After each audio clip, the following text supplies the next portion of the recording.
Okay. Again, thank you for all of you who are in the audience today. I would like to officially call the meeting to order at 1 o'clock. Ms. Shannon Ramirez, can you please confirm the quorum? Yes, ma'am. We have Trustee Dr. Mackey, Trustee Steen, the Mayor, Vice Chair Romero, and yourself. All trustees are present. We have a quorum. Thank you so much. At this time, I would like to ask Ms. Brandon Rodriguez to provide the safety message, invocation, and pledge of allegiance.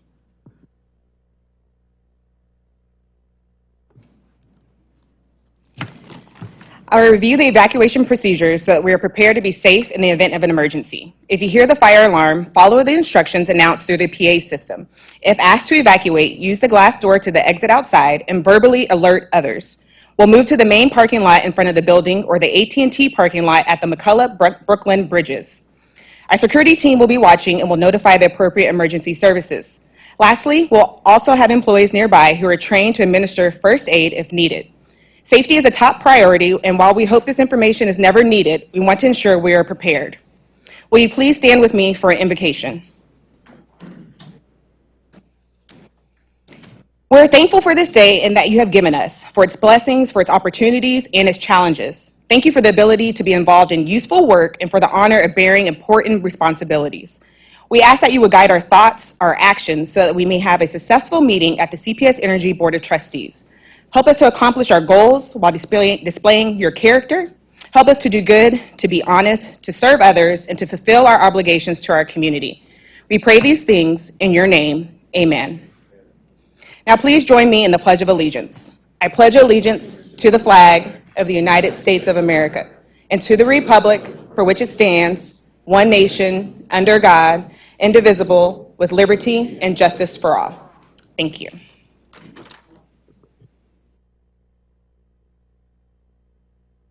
Thank you, Ms. Rodriguez, for that.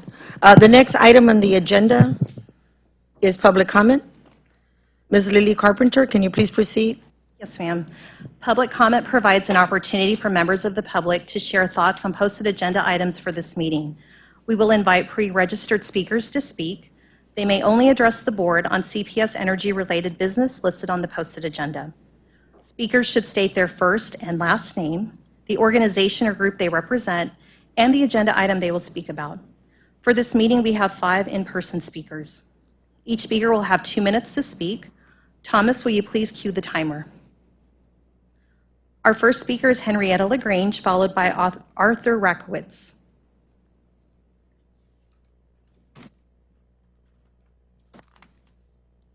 Good afternoon. Can you hear me well? Thank you for allowing me to be here today. I would like to speak and honor a man who never boasts about himself. His dedication to his work is great. Focus is remarkable. He knows his job well and does it remarkably great.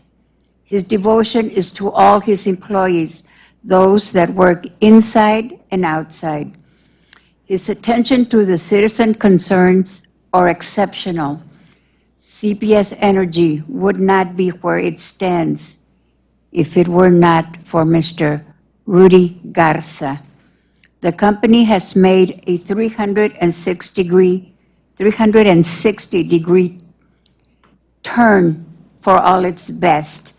The community can now believe that all the years of waiting on infrastructures, it can be done, no more unnecessary waiting. The work will be done by experienced contractors. No more worries, it will be done correct. CPS workers are proud of you, Rudy Garza. The community trusts and supports you. Thank you, Rudy Garza, for the incredible, exceptional work that you do every day. God's blessing. And I might want to say that, Rudy, it's for me, my experience with you and the new board, the chairman and the vice chair, it's been exceptional. You come in here and it's so electric. I feel like if I touch somebody, that would light up. The energy here is great. And thank you.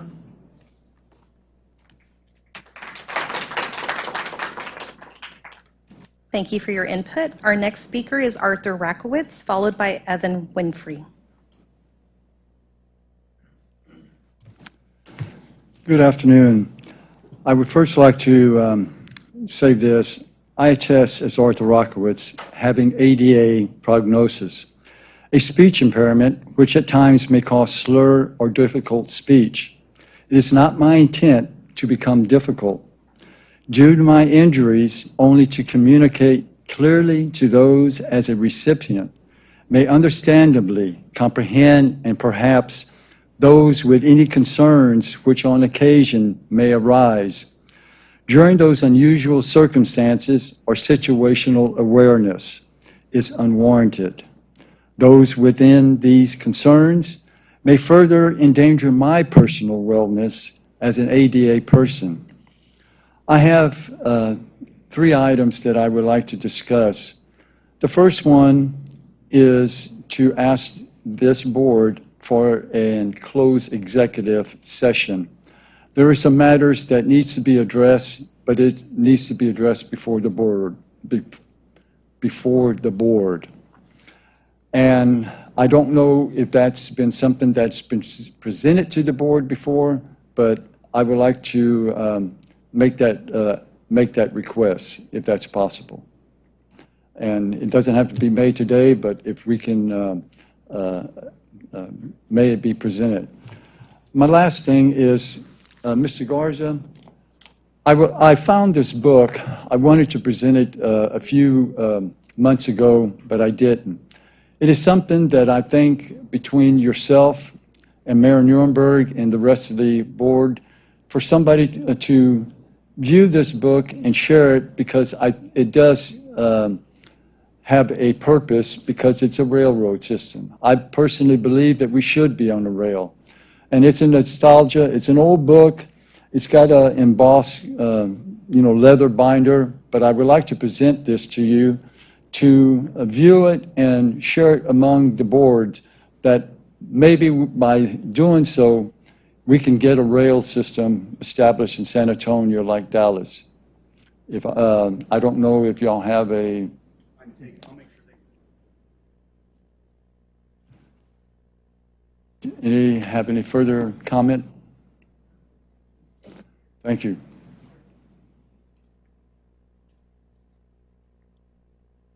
Thank you. Our next speaker is Evan Winfrey, followed by Kaylin Rude.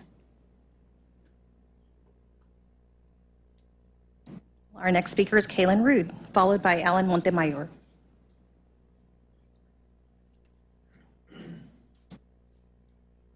Good afternoon. Dear ladies and gentlemen of the board, it is my honor to be here before you today. I thank you for the opportunity to provide these public comments.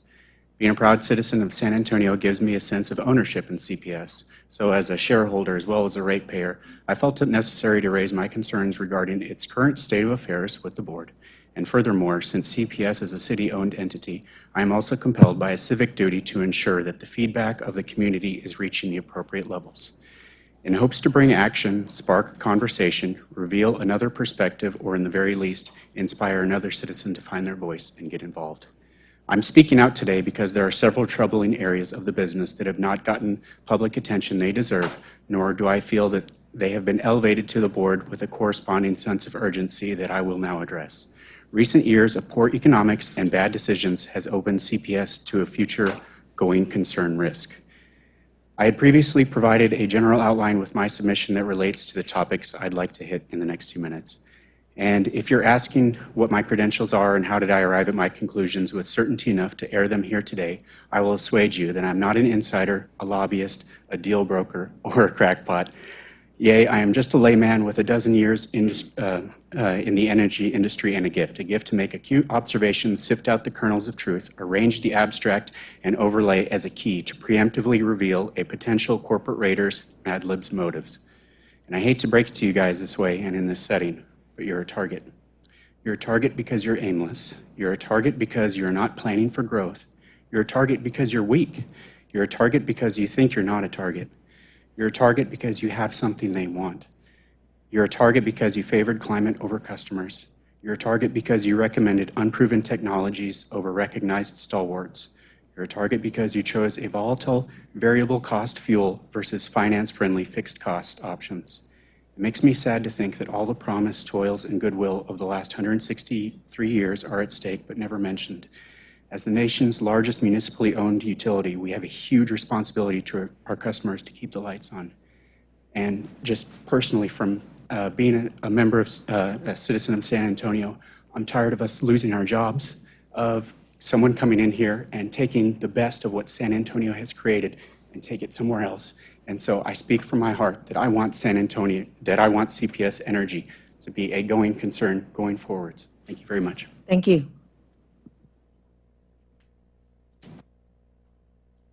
Thank you. Our final speaker is Alan Montemayor. Good afternoon, Alan Montemayor, Alma Group of the Sierra Club. Once again, thank you for the opportunity to speak with you guys today. Reliable energy is the lifeblood of our community as well as water. So I want to thank you for providing that for so many years, for so long. Also, I want to thank you for pausing the disconnects during the hot spell here. That's a godsend to many in our community. I want to thank you for getting out the RFP community solar. 50 megawatts is substantial.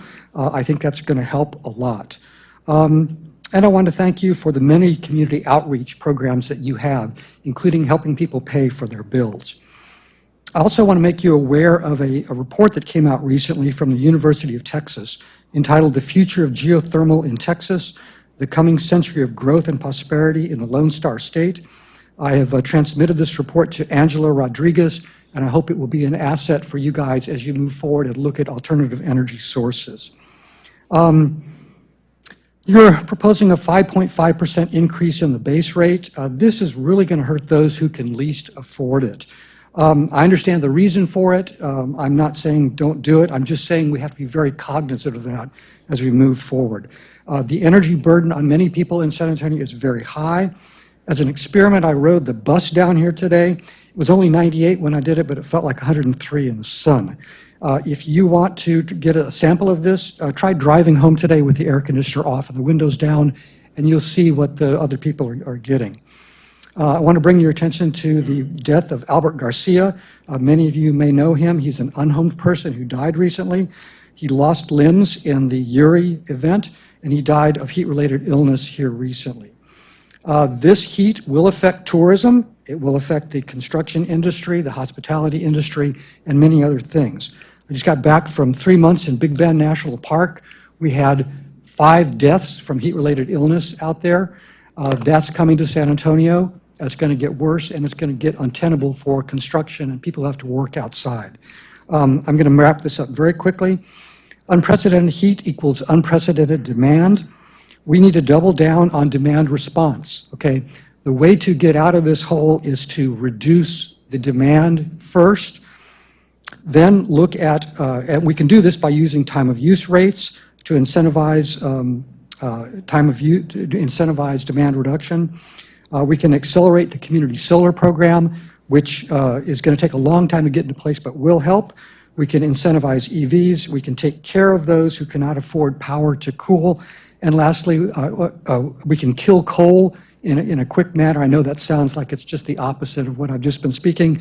And lastly, please help get rid of plastic in the environment. And you could set an example by not having plastic bottles on your desk. Thank you for your kind attention. Thank you very much. Thank you. That was our last registered speaker. I will now turn the meeting back to Chair Gonzalez. Public comment. The next item, of course, Chair's remarks. Again, good afternoon, everyone. We have a full agenda for the August Board of Trustees meeting, so I'm going to keep my remarks shorter. And so the couple of items that I'm going to cover today during my chairman's remarks will be, one, we'll start with the moment of silence to remember local community leaders we recently lost. 2, we'll address the ERCOT, not really address, but discuss the ERCOT and CPS conservation request. 3, address ongoing community input. And lastly, I'll take a moment to reflect not only my 4 years of serving on the board, but mid-year point as a chairman of CPS Board of Trustees. So if we could please first start with, if you could please join me in a moment of silence to honor those who have lost their lives recently. This includes those affected by the Maui wildfires, The Northeast trustee Terry Williams, a dedicated advocate for economic development and education. Billy Mahone III, Senior Director of Strategic Planning and Partnership for South Alamo Regional Alliance for Homelessness. And the artist Gilbert Duran, whose creations have graced the Smithsonian Museo of Smithsonian Museum. May they all rest in peace, and may their families find peace. So on that note, again, please a moment of silence.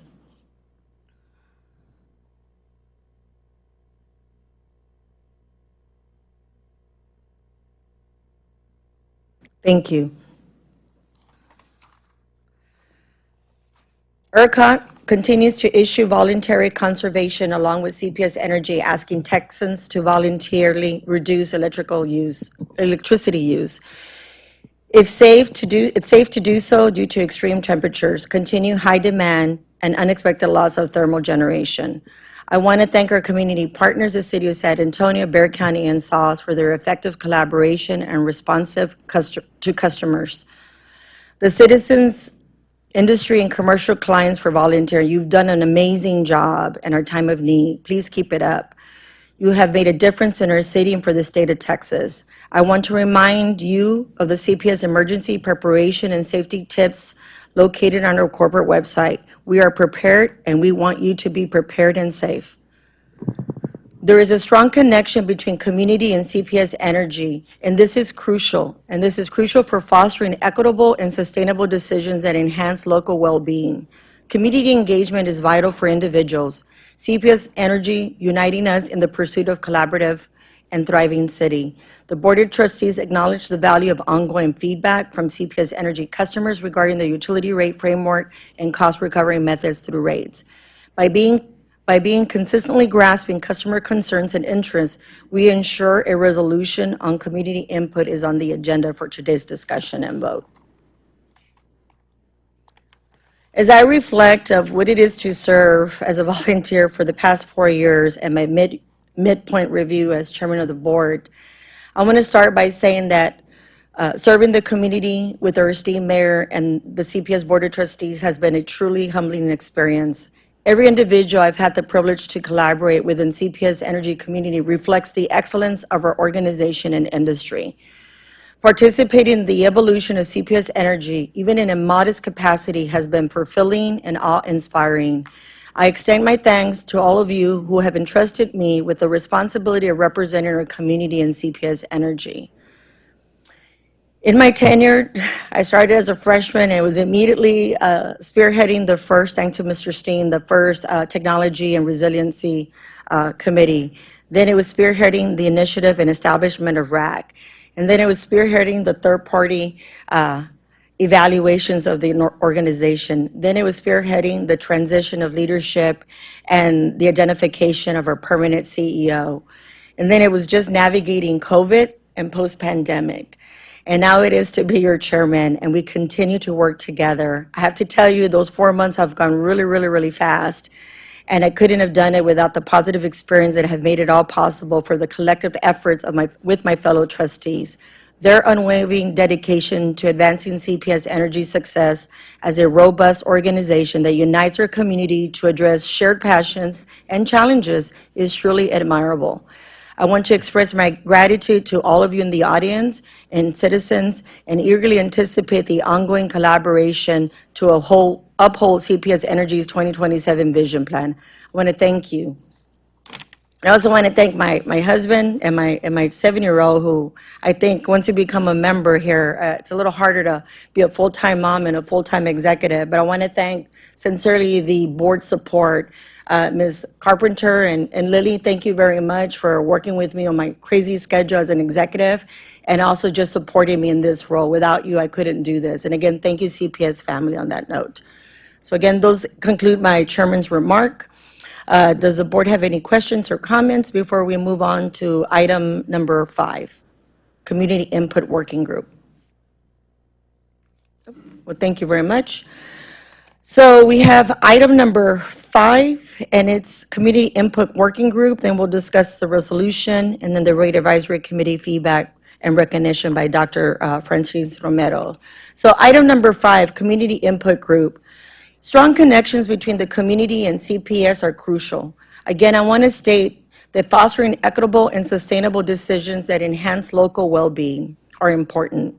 Community engagement is vital for individuals. CPS Energy uniting us in the pursuit of collaborative and thriving city is important.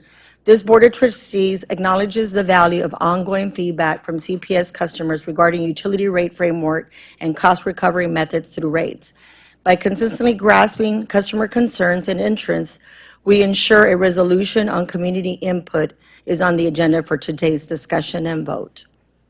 On that note, Ms. Shannon, can you please read the resolution? Yes, ma'am. The resolution on community input committees. Whereas this Board of Trustees created the Rate Advisory Committee, a special purpose advisory group to provide a forum for community stakeholders to share ideas and observations on CPS Energy's rate structure, rate design, proposed rate increases, and generation planning. And whereas the Rate Advisory Committee began its work in May 2021, and its membership has dedicated a significant amount of time and effort in learning about the utility business and rate design function to provide thoughtful input and perspectives to CPS Energy management and this Board of Trustees. And whereas the Rate Advisory Committee has achieved its special purpose, its 21 members representing a broad and diverse cross-section of customers from the CPS Energy service area, delivering thorough and well-considered feedback on a rate increase, generation planning, and rate structure and design. And whereas the Rate Advisory Committee completed its work by delivering the results of a survey whereby members provided input on how redesigning rates could lower the energy burden on lower-income residential customers, specifically considering affordability as a combination of rate relief, energy conservation, and demand management. And whereas the Citizens Advisory Committee was created in 1998 by the Board of Trustees to act as a sounding board for the community and provide input to CPS Energy business activities, and to serve as a trusted interface in facilitating two-way communications between CPS Energy and its customers. And whereas this Board of Trustees recognizes that continued input from CPS Energy's customers about the utility's rate structure and the way CPS Energy recovers its costs through rates will help ensure that customer concerns and interests are consistently understood by CPS Energy in its decisions. Now, therefore, be it resolved, the CPS Energy Board of Trustees expresses its utmost gratitude to all the CPS Energy customers that served on the Rate Advisory Committee, both past and present, for their work, dedication, robust discussion, and recommendations to this board. And further be it resolved, the board directs the CPS Energy management to consider the results and opinions expressed by the Rate Advisory Committee through its survey, evaluating potential short-term and long-term options to improve affordability in our utilities rates. And be it further resolved, the board directs CPS Energy Management to convene a 2023 Rate Request Community Input Working Group, known as Working Group, as outlined in Attachment A, to provide informal but thoughtful feedback on the planned rate increase to be voted upon by the board this year. And be it further resolved that the Rate Advisory Committee created by Board Resolution on December 14th, 2020 is hereby dissolved. And be it further resolved, CPS Energy is to continue its public engagement activities on our rates, ensuring further conversations with our customers. And be it further resolved, CPS Energy Management shall propose changes to the customer input process in the form of amendments to the existing Citizen Advisory Committee's bylaws not later than May 31st, 2024, to ensure that CPS Energy has a single advisory committee comprised of a broad and diverse cross-section of customers, which provides thoughtful input on our rate structure and other important issues, primarily through the formation of specific subcommittees or task forces that can dedicate the time to learn about these important issues and support CPS Energy and our customers as we move into the future. Thank you.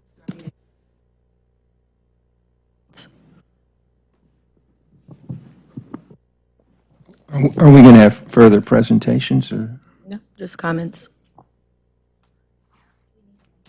Well, first I want to. I think we need a motion and a second. We can open for discussions. Discussion and comments. I would suggest a motion to approve the resolution. I'll make a motion to approve the resolution. All in Do you want to have discussion, ma'am? Okay, y'all are throwing me off. Okay, sorry about that. Now we're open for questions and comments. So, should I go ahead, Ms. Gonzalez? So I'll begin by expressing my appreciation to each and every RAC member. It's truly impressive, all the volunteer time and effort that's been put into the RAC since it was created by this board on December 14th, 2020. I want to acknowledge especially RAC's exemplary leadership. And Mayor Nuremberg, you were spot on when you recommended Reed Williams to chair the RAC. Anybody who's interacted with Mr. Williams knows he possesses all the qualities of an ideal RAC chair, principled and civic-minded. His command of the subject matter and his people skills are unsurpassed. And he's been ably assisted by Ann Kennard, and together they've elicited from our RAC members strategic thinking, innovation, and action. So, Mr. Williams and Ms. Kennard, we can't thank you enough for your hard work and dedication. As to the proposed resolution, I agree with part of it, in that I concur that RAC has capably served its purpose and is ready to be sunsetted. However, I have a few questions about the directive embedded in the proposed resolution on community input, whereby the board directs management to convene a 2023 rate request input working group to be called the working group. And so here are my questions to our CEO, Mr. Garza. Whose idea was it to create this working group? In moving away from the RAC, they've done their part, skillfully, and it was a lot of heavy lifting. The conversation really was the direction from the chair, which is how it normally works when I get working on when we get working on things like this, to come up with kind of a bridge between where we are today and where we're going to be in the future, which is a single committee that's open to the public and and serves the purpose of soliciting formal community input. So our proposal is a straw man based on a conversation with our board chair that we're presenting for the board to consider. I will tell you the makeup of the ad hoc committee really is an evolution that we're moving towards with the CAC. And what I mean by that is, what we did was we took members of the CAC and members of the RAC that expressed interest in continuing to provide input on our rate discussion. And then we mixed in folks that we deal with on a regular basis that are very, very knowledgeable about our business. When you look at the list of who we proposed, it is, Jared Trevino. He leads an ERCOT working group, for Pablo Vegas, and has been and is leading the Hispanic Chamber. Sam Dawson, he's been asked by our chamber chair to specifically pay attention to conversations about rates. Stephanie Reyes, who leads the real estate, council, and others that we deal with on a regular basis. So we're not starting from ground zero on a conversation about, the potential need for a rate review. We're starting from a place of people who are very, very involved in our business on a regular basis. So we came up with a straw man that we thought was pretty balanced and reflects a wide diversity of the community based on my interactions with the chair. And to add to that, if you don't mind, Mr. Steen, the decision to do that, frankly, is the discussions that we have here at the table and the need to continue to have community input. We also have had many citizens here at the podium who have expressed the desire for us to continue that. The feedback has come from stakeholders, whether they're city council members, whether they're constituents, whether they're different lives of individuals that really care, but mainly honestly driven by the Board of Trustees who have differences in opinions. And this is an excellent way to have ongoing discussions and having objective feedback, both again from individuals and ourselves here on this board. And so I'm wholeheartedly support the need to create this group. Ms. Gonzalez, let me clarify. In adopting this resolution, are we then approving that list of 19? All right. Is there a way that we could put that up on the screen? I think before we do that, are there any other comments by any fellow trustees or the mayor, anyone? Well, I mean, Mayor, I again, would- I'm not opposed to presenting those. I just want to make sure we have additional dialogue first. Would you like for Shannon to read them into the record? I mean, it may take us a little while to get it up on the screen. Shannon, I would wait until we see there's further discussion. Well, it was sort of rushed because we got our board packet on Thursday, and then we got a revision on Friday, and I think that was the reason for the revision was that list. The only, And the revision is, there's a lot of thought that went into it. It had nothing to do with who was participating on the organization. No, but I meant we got the materials, and then we got a revised set of materials, but when I was told that the only difference was the addition of that 19-person That's list. not necessarily true, so whoever spoke. You're nodding, is that? well, what, the primary reason that you got that list at that time was because we didn't want to present a list to you without getting some feedback from the proposed members that they were willing to serve. So we were waiting on one member at the very end, and as soon as we got, they're okay, we sent the list out. So it was just a matter of being respectful of who we were asking to serve on this proposed committee. Right, so they got it up there, so it didn't take them long. And that was, and yeah, I see that there's an asterisk by Anaqua Garcia's name, and that's, but just to clarify, you called all these people and you asked them to be on it, or did you say pending board approval? We asked, would they be willing to serve pending board approval? All right. And did you get any recommendations for these names from any of the trustees? No, sir. All right. If I told you that I talked to somebody on that list and they said that a particular trustee had recommended them and that's why they're on the list? No, sir. We didn't take recommendations in that way. We put this list together, sat down and talked to the chair about why we were recommending them, and then brought the list forward. And my only feedback was to make sure that we have representation from quadrants. That was to the extent. I don't believe this selection of individuals to be subjective. What I believe we should be subjected on is, again, making sure that the resolution reads as it should and that we move forward. All right, so the last sentence of the purpose section of attachment A reads, and I quote, "The proposed board resolution establishing the working group also provides for its natural expiration upon completion of its mission," close quote. However, nowhere is this specifically provided for in the resolution, so this is an oversight, I believe, unless somebody can correct me on that. Sir, I believe that the name 2023 rate request does describe the natural conclusion after, if there's no rate request in 2023 that starts in 2023, I would suggest that it's expired because Well, it's clear, it says the proposed board resolution establishing the working group also provides for its natural expiration upon completion of its mission. I think that needs to be spelled out in the resolution. I think. do you have a suggested change? I'm happy to make it if. Well, no, ma'am, you do that. You're probably better at that than I do, but I think that needs to be specifically added. All right.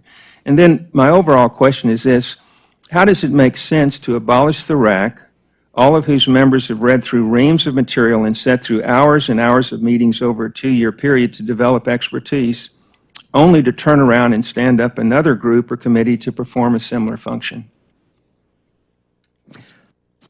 There are members ready to roll out the RAC, Trustee Steen, and so I think this is a natural stopping point. In my opinion, the RAC served its purpose and they did a great job. But as we pivot towards the future, I think it makes sense, and I certainly support bringing a community group together to provide formal feedback on the proposal to come this fall. And this was one way to do it. There's probably 2 or 3 different ways we could have done it. But in my mind, we asked folks who are, kind of well-heeled on CPS Energy issues to step in for a temporary assignment.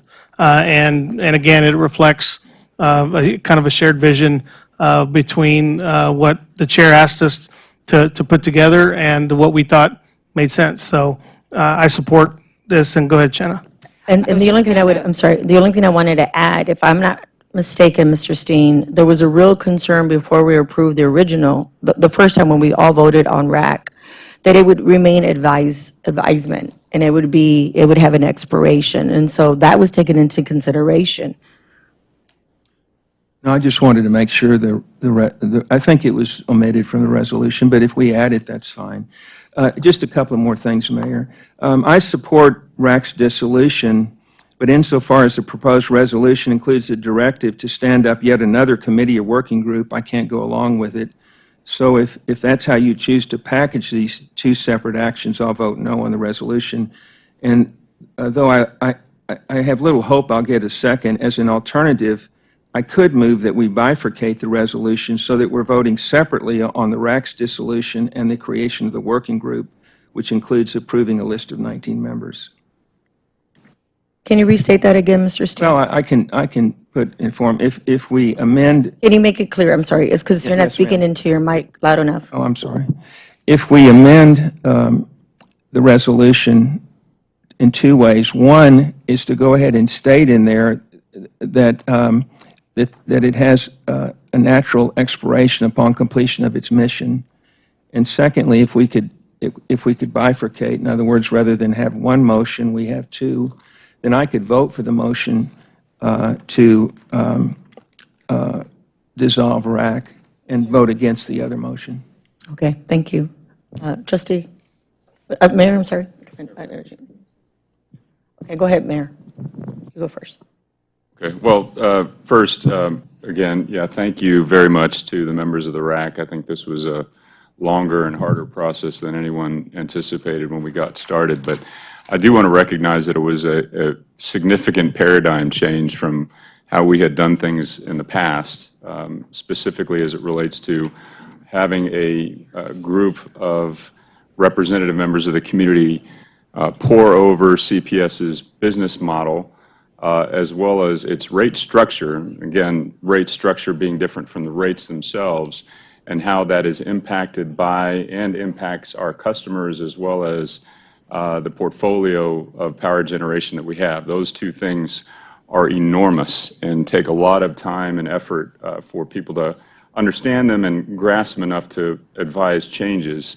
And so on that note, thank you to all the members of the RAC who took the time to do that over the course of the last couple of years. So when we're talking about sunsetting the RAC, I do recognize that their initial task, which grew a lot larger and more significant than when we started it, has been substantially complete. I note here on the final language of the resolution, and this is for all of us, that the intention moving forward is that we would have a single community advisory body, whether that's the CAC specifically or a modified CAC. We're going to hear amendments to the existing CAC. Here's what I would ask, and it's in the language already, so I just want to make sure that we emphasize this.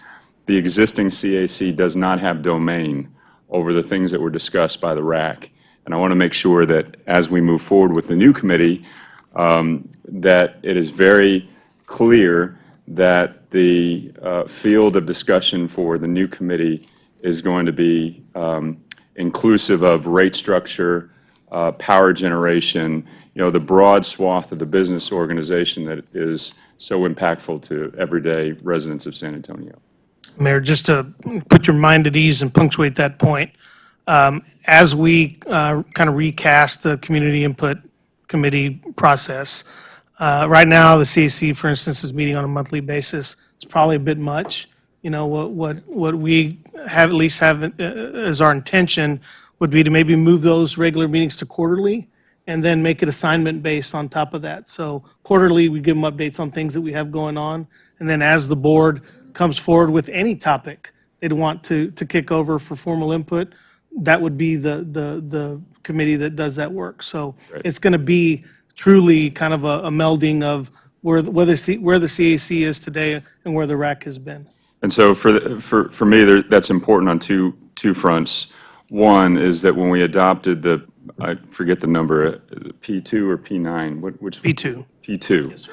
When we adopted P2, we also made a commitment to bird dog that scenario so that we can push the envelope where it made sense, both from an affordability standpoint, but also for resiliency. And that is going to be the community body to hold us accountable to that pursuit of, accelerating where we can and making sure that we're achieving our community goals. So that's number one, and that's going to, that's going to require an ongoing, open, honest dialogue between staff and the community body on that. The second is more of a cadence that we're going to have to figure out what works, and that is on the rate structure conversation. At SAWS, there is a rate advisory committee that is formed every 5 years, I believe, where that is their specific charge. They do it, and then they're dissolved.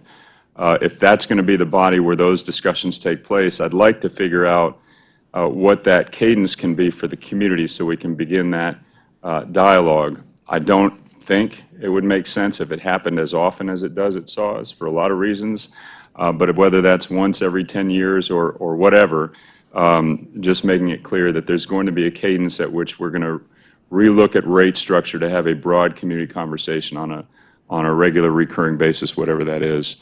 The last thing I'll say is appreciate all of the members of the RAC that are willing to step forward into this new advisory group. I think that is totally appropriate. We don't want to go in eyes closed with regard to the community conversation about rate adjustment, even though we know that this is how we function. If we want to make sure that we have a strong, resilient energy utility capable of keeping the lights on even through the toughest conditions, we're going to have to have that conversation regularly. So having that new advisory group specific to that is really important. So thank you to the members who stepped forward for that. That's not going to be an easy task. I mean, that's seriously. If it was just tell everybody what we want to hear, then this would be a job we can, probably call it a day now. But it's going to be a tough conversation just given the environment. So thank you to the folks who are stepping forward. Now, what I would say with regard to all the names up there, obviously great, capable community members, leaders who are willing to have the conversation. 19 folks is a lot to have a conversation and really start whittling down recommendations. So if everybody is willing to step in and lean into that conversation, great. If there are folks who are on the edge, my suggestion would be to trim it down just a little bit, but I leave that up to you all. That's a lot of folks, and just know what you're getting into because it's not going to be easy. And I think I'm sorry, thank you, Mayor, for those comments. Before you provide additional comments, and then the floor will be Dr. Romero. Just want to remind everybody that this structure was the process was very different from the sense of RAC. RAC, we had more time to design and put together. That had a process where each trustee got to nominate someone, recommend and nominate someone, or someone to represent their area, their quadrants, and then city council got to do that. This process is different. This is a working group. This is not the same structure as RAC. So I want to make sure I clarify those points, and if you want to add to that, Rudy, please. What I want to add to that is what we're doing is similar to kind of what Eric does with the budget process. We're not going to have a chair of this committee. There will be a facilitator that will bring in an independent third party to facilitate the conversations, and we're going to use kind of pre and post meeting surveys to really hone in on what the committee wants to talk about, so we're not wasting their time. So the process will look much different than the process we use to facilitate the RAC. And just to, again, I want to re-emphasize the following. Community input is important, not only from this committee, but as well, we're going to go out there in the community as well and hold several meetings with the public. We will get feedback from city council as well. And then, of course, through the board structure that we have in place, all of you who is a trustee will have input on the feedback that we get from the working committee. But not only that, but you also play a crucial role within your committees that you lead or you participate in. Dr. Romero? Yeah.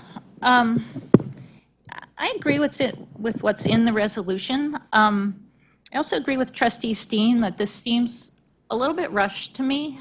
I don't always understand after all my time here, exactly how we do business, and I do wish we had been able to see the resolution in one meeting and possibly talk about it a little bit before we're voting on it, because then it's always complicated where somebody says, oh, can I make this change? And we're making it right here on the fly.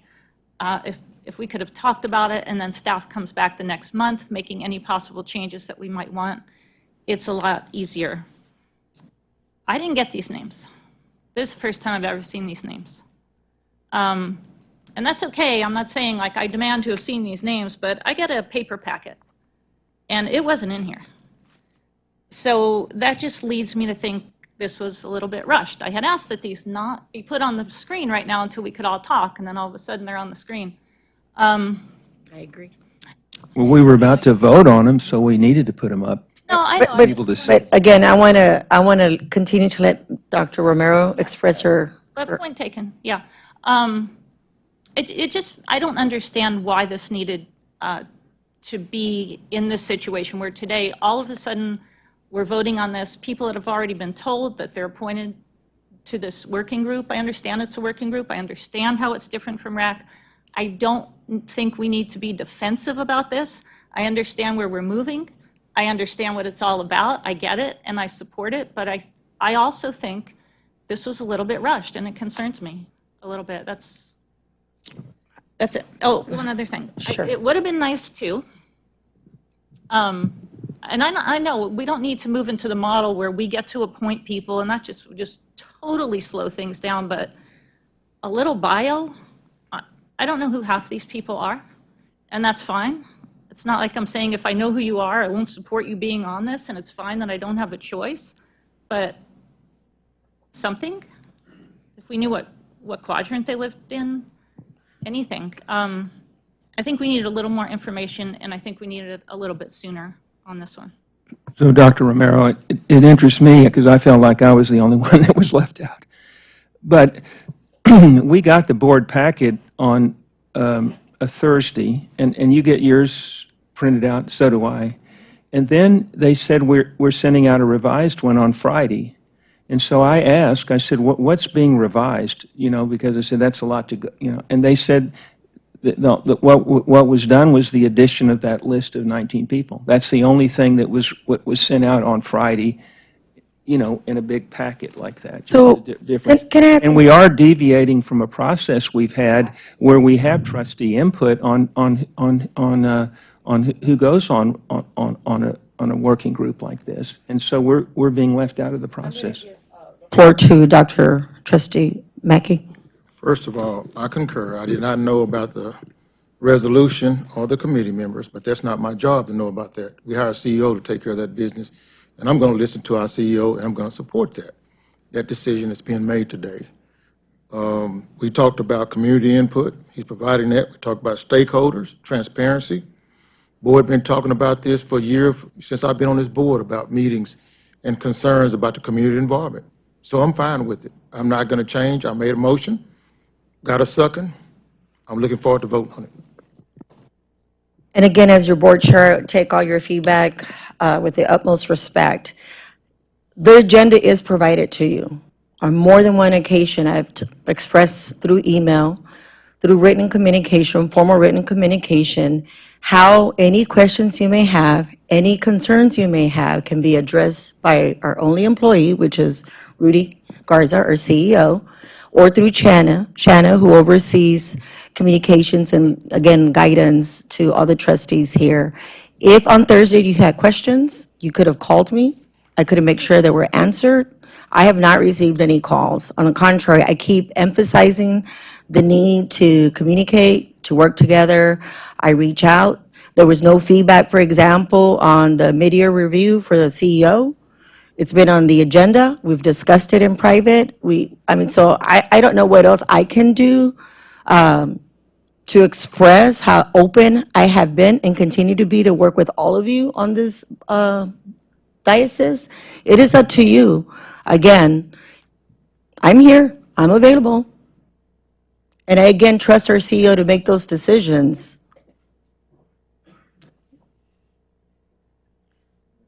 Is there a vote? Roll call for a vote? clarify really quickly, we had a motion to approve and a second by Vice Chair Romero. Trustee Steen did raise one issue with respect to process. He did offer one solution to his objection to the resolution, and that was to amend to make it clear that the working group concluded as its mission was complete. I am looking at the last paragraph that starts on the first page with the proposed amendment that would address his concern. And it's at the paragraph right now reads, "Be it further resolved, the board directs CPS Energy Management to convene a 2023 rate request community input working group, known as Working Group, as outlined in Attachment A, to provide informal but thoughtful feedback on the planned rate increase to be voted upon by the board this year." I would suggest adding the phrase, "and shall conclude and be dissolved at the conclusion of said rate request," to address Trustee Steen's. I would agree to address Trustee Steen's concern for further clarity. Trustee Dr. Mackey, would you consider the stated change that I read as a friendly amendment to your motion to approve?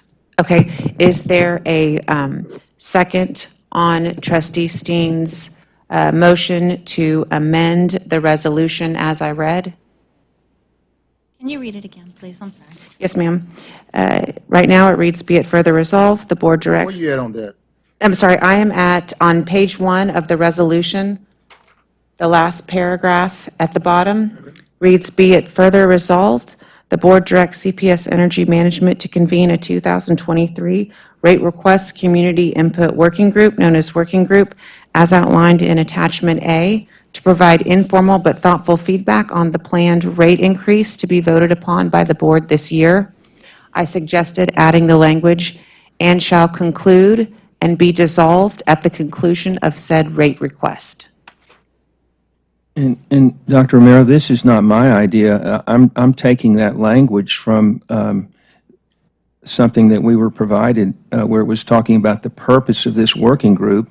And there's a sentence in there. It says the proposed board resolution establishing the working group also provides for its natural expiration upon completion of its mission. That wasn't in there. We're putting it in there now. And That's so, why it's important for as a discussions. friendly amendment was not accepted to the original motion for approval, I am treating Trustee Steen's input as a motion to amend the resolution and approve as amended. I would need a second to approve the amended resolution. I would second it because I think it adds some clarity. And I think it is somewhat repetitive, but I think it would add some helpful. And I agree. So I have a motion to amend and approve as amended, a second to that motion. Any further discussion, sir? Go ahead, Mayor. Sure. So the comments about the charge of the community input working group, I think, are important, Rudy. And you stated that this is going to look very similar to the pre and post proposed budget process for the city of San Antonio, whereas this group is going to provide input during the course of those discussions, but isn't going to be a group that's formally chaired and is not going to provide a formal recommendation to the board. It's input for our purposes for deliberation here. Is that? That is correct. We will not be asking for an up or down vote on whether they support or don't support the rate increase. That was, I think, a challenge for Chair, Williams with the RAC. We're just asking for feedback, which we'll present to you, in its raw form as you all deliberate. Okay, and if that's the case, then this group is going to be a primary community working group, but won't be the only one. And so what I would recommend also, in light of Dr. Romero's comments and my own, knowing that, there's council conversations as well, is that we consider this roster at the will of the board to be amended as necessary as we move along. If there are folks that we think are glaringly absent from this list, or folks that perhaps drop off from the conversation, we can make those adjustments as we move forward. Mr. Mayor, we serve at the pleasure of the board. So to the extent you'd like to provide feedback, we're more than welcome to take it. I think at this point, what I would like to do is just not vote on the item if possible, and then just pull it, and have further discussions. I'm not ready for a vote. We have a motion pending, so. Well, what I'm suggesting is that structurally, we know how we're moving forward. And I think we have a roster of folks who are willing to have that conversation, which is already beginning. I'm comfortable moving forward, but I want to make sure that this is not a closed loop. That all of a sudden we embark on a path forward here, and there's other people that might want to be part of these conversations. There's always room for that. I think there's always room for diversity in thought. My only concern is we shouldn't be subjective about who's on that list. I think at the end of the day, that is my only concern.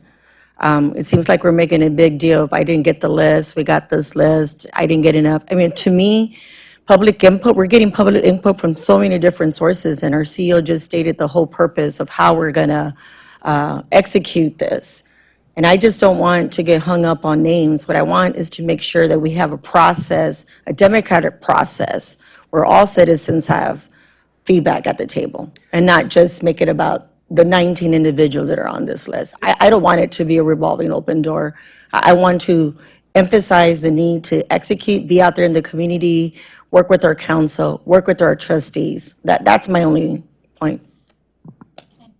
I think it's Rudy and then Trustee Romero. I guess my point is this: there's a lot of work ahead of us to facilitate a formal process like this. You know, we got to get going.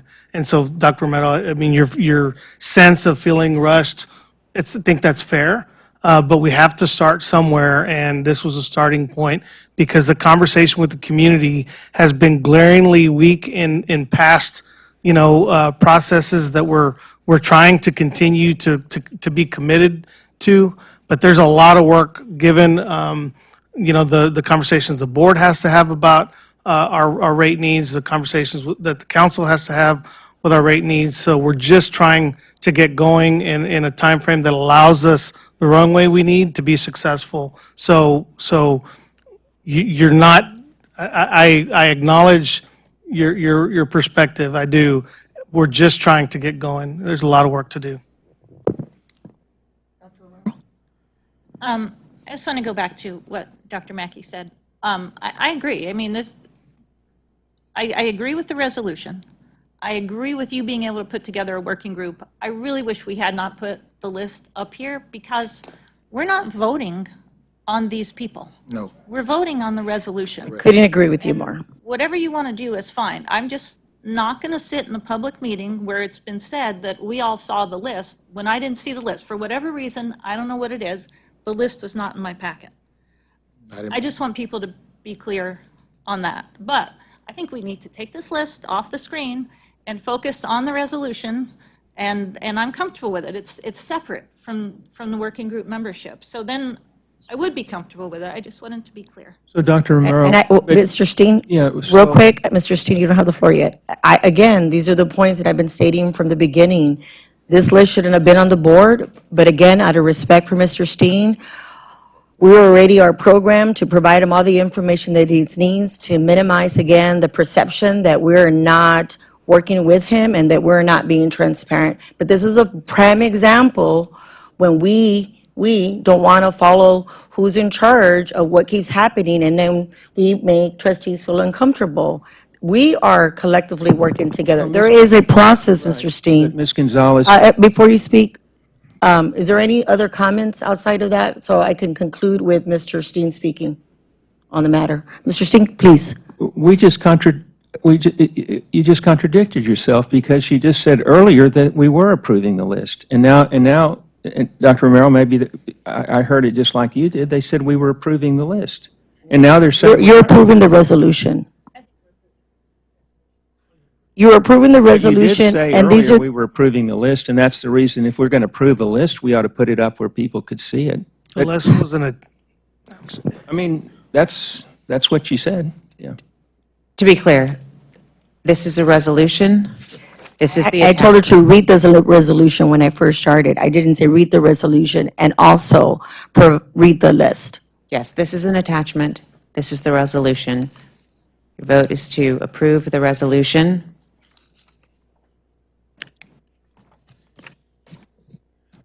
There's actually a pending motion to amend the resolution. We all agreed that we're we we're in have a mo- support of we're in support of amending the resolution per your recommendation. We're all in support of that, sir. You have to vote on that. Yes, I when you know. get to the main. I know, but I know you keep, providing insightful feedback, so I have to navigate it all. Thank you very much. So on that note, can we please vote? Roll call for a vote. So we have a motion to approve as amended and a second for that. I would suggest that we treat the motion, I would suggest we actually- treat the motion to approve as amended with the motion to approve as a single motion so that we vote once. Right, but you asked, just to be Robert's rules, you asked Dr. Mackey if he would accept a friendly amendment, and he said no. And so then we made the motion, it was seconded. So proper parliamentary procedure would be that we would vote on the amendment, and then we would vote on the main motion. Absolutely. That is correct. Thank you, sir. Robert's Rules of Order allows me to ask you all to consider those in a single motion. That's what I asked. I wish we would, it's easier. So what I'm telling you is we can vote once, and you would be voting on the amended motion and the original motion in a single vote. Is that acceptable, ma'am? That's your call. It sure is. Okay, so I'm asking, You can't do that. You can't do that because. You can't do that. I agree with Dr. You can't do that. You got to go with the amendment first, because I said no. So I would not change, so you got to go with the amendment that Mr. Steen made and Dr. Romero second. So do the amended motion, and then we'll do the motion. Chair Gonzalez, this is your call. I'll go with your direction here. We're just going to go with what Dr. Mackey and Okay. Mr. Steen We want. have a motion to approve as amended and a second.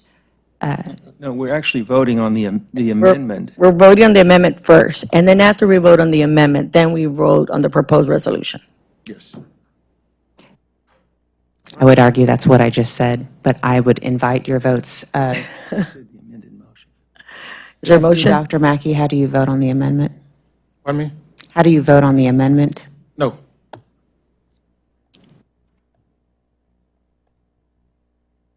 Trustee Steen, how do you vote on the amendment?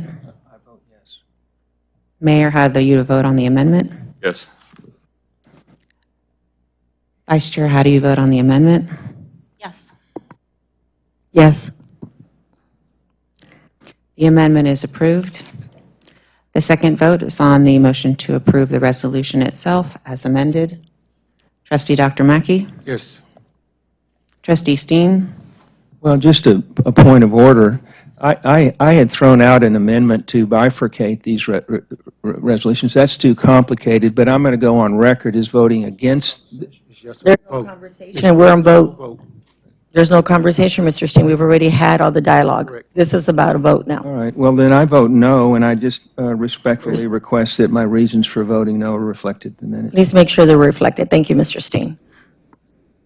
Mayor? Yes. Vice Chair? Yes. Yes. The resolution passes as amended. Well, thank you, everyone. That was very exciting. I really appreciate your feedback. Next item, Rate Advisory Committee feedback and recognition, Dr. Francis Romero. Thank you. Okay, switching gears. I started working with the RAC last year, shortly after I joined the CPS Energy Board of Trustees. And since my connection with RAC, we started with generation planning, and then we moved to rate design. And as I have said many times, I learned so much in the process. I think we all did. It was a wonderful process, how conversant we all became, especially in generation planning, which was very, very difficult. RAC Chair Reed Williams is here today to summarize the work completed by the RAC since February and answer any questions about the survey results and the rate design discussions. I would like to thank Chair Williams and Vice Chair Cantu and all the RAC members for all their hard work during the last several years. I am really proud to have served as their board liaison for at least part of their time. And thank you all. There's so many of you here. It's so nice to see you all. And we're not going to make you work today or get through PowerPoints. And I'm sure you've been having a lovely time here so far. Chair Williams, if you will please summarize the RAC's work on rate design. Thank you. Okay.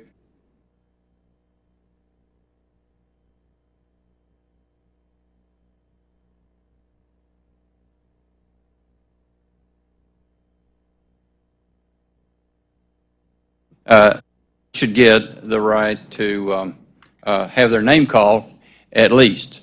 So let me start. John Agather, Kurt Anastasio, Adelita Cantu, Dee Dee Balmeras, Jim Berg, Andy Castillo, Wayne Eddington, Anthony Edwards, Christopher Fulton, Anakwa Garcia, Jack Hembron, Miriam Jacket, Michael Kinnick, Anita Ledbetter, Dana McGinnis, Anne-Marie Nemlik, Alvarado, or Al Rodriguez, Michael Sanchez, and Phyllis Villagran. If those people would just please that are here stand up, they deserve a round of applause if you don't mind.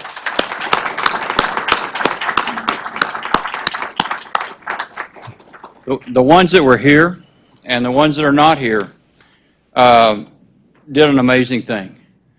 They came together. There's 21 people, very diverse. You want to talk about diversity? This is the diversity list. I don't know about that, and I couldn't read it. But this is diverse. And they developed a level of trust and a mutual respect that is indicative, I think, of our community. I think they exemplify what our community can do when we, put all of our fears, all of our anger aside, and quit looking at what we want and what the community needs. And they did it. They did a great job. We did not have any authority. That's obviously yourselves and the council. We had no power. That's Rudy and many of the people sitting here that run this organization. All this group did was influence. And I learned a long time ago from a very, very brilliant man, Dr. Isa Kadizis, that you've got to have combined power, authority, and influence to make and execute good decisions. They did it, and I really appreciate it. Second thing I need to do today is wind up the last step of our charge, and that was very important.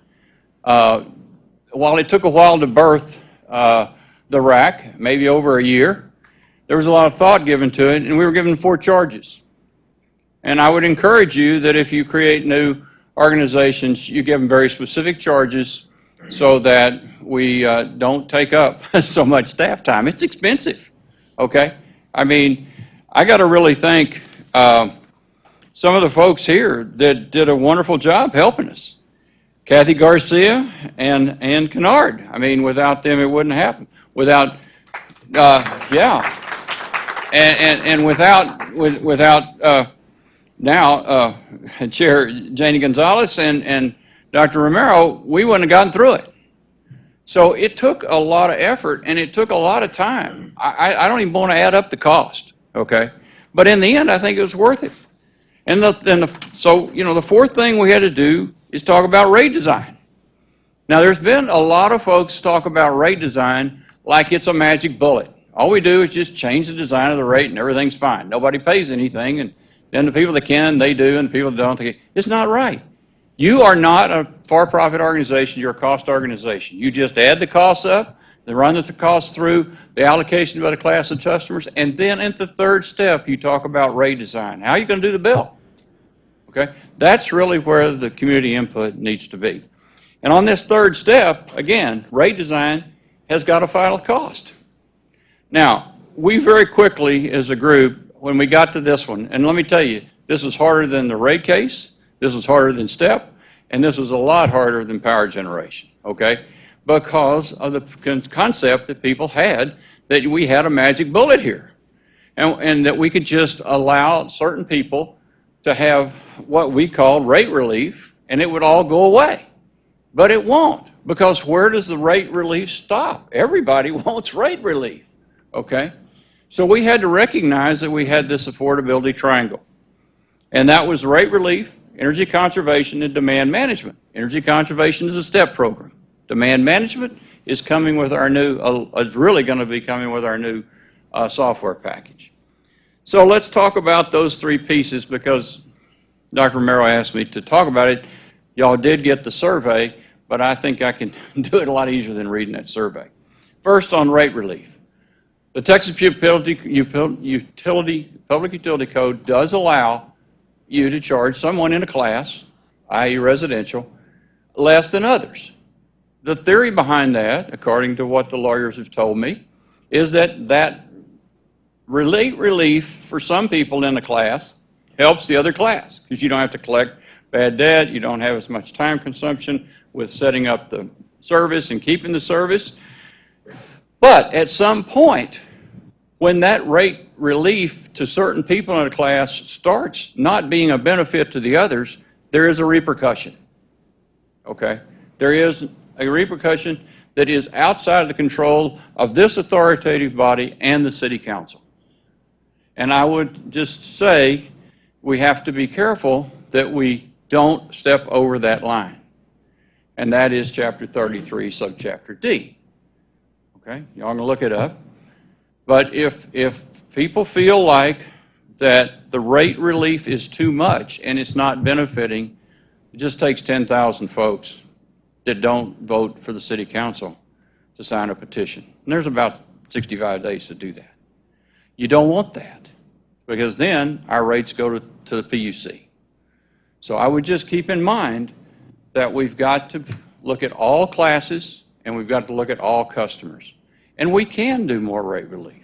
In the survey that we took for the people that are here, overwhelmingly, they want to help the lower income people more.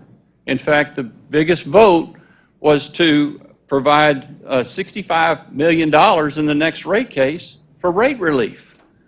Well, now, you got to think back and put that in perspective. Our last rate case only raised $73 million a year. So people are very generous in San Antonio. We're very concerned about our people, and we want to help them. But there's only so much you can do without stepping over that line. So you've got to concentrate on the STEP program, and you've got to concentrate on demand management. You cannot just do it with the one step. And that benefits not only lower income people, but it helps everyone. So yes, when you look at energy conservation, there's some really good things that came out of the survey that the group did. And this is not me. If I misspeak, somebody can I got lots of people that fix me all the time on when I misspeak. But so if you look at there is an added focus is the work that we did with STEP moving in the right direction. We, not me, but Rudy and his group. And the answer is yes. While we did have a very split opinion on STEP, the survey says that since we made that decision, the staff has stepped up and they have put in some good programs for the STEP program for lower income people. Okay? They want more STEP. Dr. Romero's talked about this, several people about that. They believe that conservation is something we need to continue to focus on and add money to. There's a big desire in our group and in a lot of groups that we hire contractors to deliver STEP, but there's a large number of nonprofit, community-based organizations that maybe can approach those lower income people better, and 78% of the committee recommended that we approach those and we leverage those organizations, not just our contractors. The Casa Verde project still doesn't quite recoup dollar for dollar, but it's probably going in the right direction. People think we should, but we shouldn't abandon it or give up on it. We should improve it. And finally, the last thing on energy conservation, it was clear from the response of the committee that using electricity and natural gas is a way to help maybe conserve power one way or the other. So that's for your energy conservation. The final thing is demand management. It was mentioned earlier about time of day billing. Well, we can't do that now, okay? We have very good advantage that SAWS does not have. We have smart meters at the house, 99, 98%. But we can't use all the data coming in because we got a 20 or 30-year-old software package. That's why, when y'all are doing this work, it's so important to get us up to speed with a good software package, because we can have a seasonal rate. We have one now. We have one that's a seasonal premium that runs during the summer. There was a slight positive vote that we increased that. That's something that you can look at. The second thing is that there's a 50-50 split on is the current energy portable really helpful in saving energy. So that one's still out a little bit. There has been a great discussion in your organization, and it was brought to us, if we have a prepay system like we used to on cell phones where you let people prepay for they don't have to put up a lot of money to get the electricity turned on, does that help lower income people manage their services? And the group said yes, we think it does. So that's another thing you can think about. There were several things that came up on the bill design. Now that's, this is where we're talking about.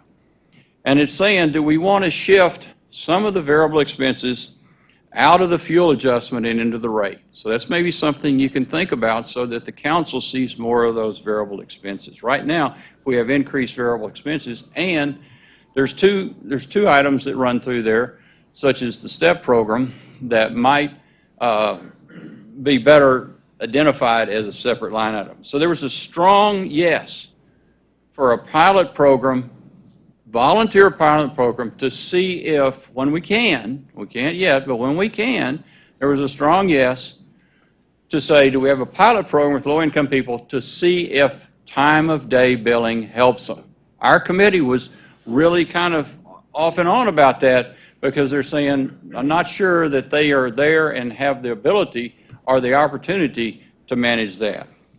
So there's two other things that come, and I'll do them quickly. When we have the ability to present more information on the bill, the committee did say, voted more than 50%, they wanted to see the step charge for each customer broken out, and they want to see the city payment broken out. Okay, so that's it. And the final thing is that, as you know, we're moving the Casa Verde program into multifamily. The question was, will that help lower-income people, or does the landlord just take all of that? The way y'all are structuring it, and I give credit to the staff, the way they're structuring it, they're going to only do it where there's single metering, and the answer was yes. I'm sorry that took so long, but it was a long 3 or 4 months, and I tried to do it in 3 or 4 minutes, and it didn't work. Any questions? I don't have any questions. Mr. Gonzalez? Hey, if anybody else has anything. Okay. No, I actually did want to ask you, first, thank you, Reed, for all your work and the committee as well. I just want to reemphasize, because I know you threw out a lot of percentages and I was keeping notes here. So if I understood correctly, the feedback was the support of STEP. Yeah. Continuing to find ways potentially to increase how we fund that program. The other thing that I heard was the support of the modernization of systems and softwares to improve the data that we get from, let me make sure where my notes are everywhere, demand management. Yeah. The other thing that I heard was, and I think I need you to repeat this, I think that was earlier in your points, the rate class changes in savings, was that correct? The rate. Can you repeat the rate classes and savings, potential savings? You kind of skimmed through that, and I was really interested on that. So that was on the 3 steps of Right. rate making. So you determine your revenue requirement. That's Corey and his people. Chad and his folks say industrial gets this, commercial gets this, retail gets this. Because again, your cost recovery. Commercial can't over-recover. If they're over-recovering their costs, there's a problem. If retail is under-recovering their costs, there's a problem. It's a cost recovery system. That second step is very important. It's very complicated, and Chad and his folks have worked hard on that. So I encourage you to look at that allocation on the second step. The final step is when you do the actual billing. They call it rate design, but it's really the billing. Okay. And into that respect, you can help certain people in a class more. You can give them benefits, you can give them a rate support, but it has to have a commensurate advantage to the rest of the people in the class. Thank you for again restating that and elaborating. And then the last thing I heard was the support or the consideration for us to work with established nonprofits to help us execute STEP. Is that correct? Right, particularly local smaller, community-based Right. nonprofits. And part of it is that whole concept of prometoras, right? They're already in the community. They have the trust of the people. And so I just want to make sure that I understood all those points. And again, want to thank you and the committee for the information. Yeah, I don't want to hold the board up, but there's an important point you Yes, just sir. brought up there, Chair. It's easy to to sell a subsidy, if you will, a benefit out of step to someone that's buying an air conditioner, okay? Because the guy that's selling the air conditioner says, well, here's the price, but here's your other deal we'll get you from. Well, there's nobody doing that in the lower income neighborhoods. They're not going, hey, we think we can get you some window, treatment on your windows, some foam insulation, maybe a little insulation. Maybe we can even help you a little bit with something else. There's no money in it to a contractor, but that's nonprofits. That's the local, in the neighborhood, community-based organization. I think the word is community-based. I mean, I've served on several community-based sure you organizations have. and understand Probably the more. value. One of them Probably was still Neighborhood doing it. Housing Services of San Antonio. So point well taken. So again, Ms. Reed, thank you so much for the work. Dr. Romero, thank you for completing that. It was a lot of work, Mayor, for, again, recommending it, and of course, the original chairman that asked us to support that. So thank you. Further comments? Just an oversight on my part. I was talking about the exceptional leadership for the RAC, and I mentioned, of course, Reed Williams, and I mentioned Dan Kennard, but I didn't mention Kathy Garcia, and forgive me for not doing that. You do a wonderful job. I've seen you in a lot of different roles over the years, but anyway, you're the greatest, and thank you very much.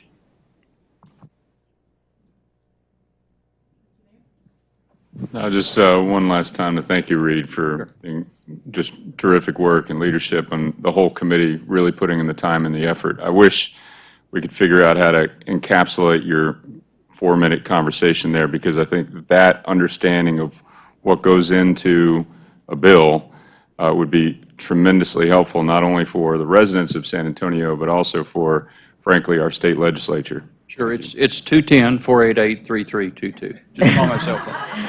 And I think what we can take is those points as we create the surveys, as we continue to work with our board, as we continue to work with the public, make sure that we emphasize some of the points that were made today by Reed. So thank you again. Sure, thank you. Sir? Just, Yes, Mr. Mr. Stevens. Garza, I went over the survey results with Reed Williams. It's kind of complicated, and I was wondering if you could get somebody, and I think it fits in with what the mayor was thinking about, if you could get somebody to take that information, the survey responses, and sort of condense it down to one page. What is this telling us?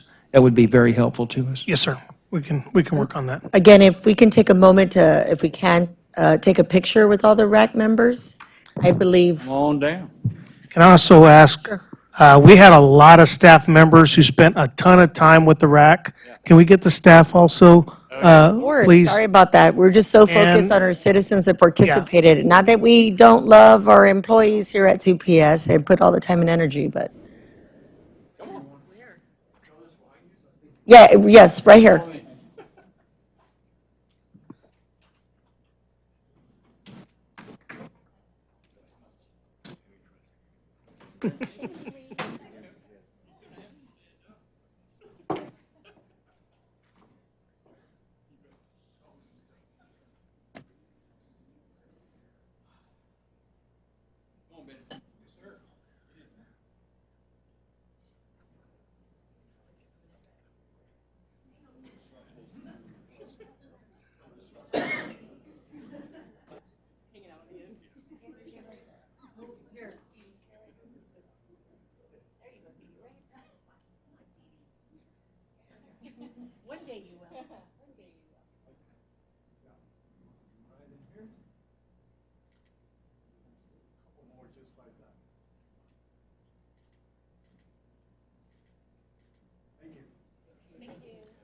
Well done.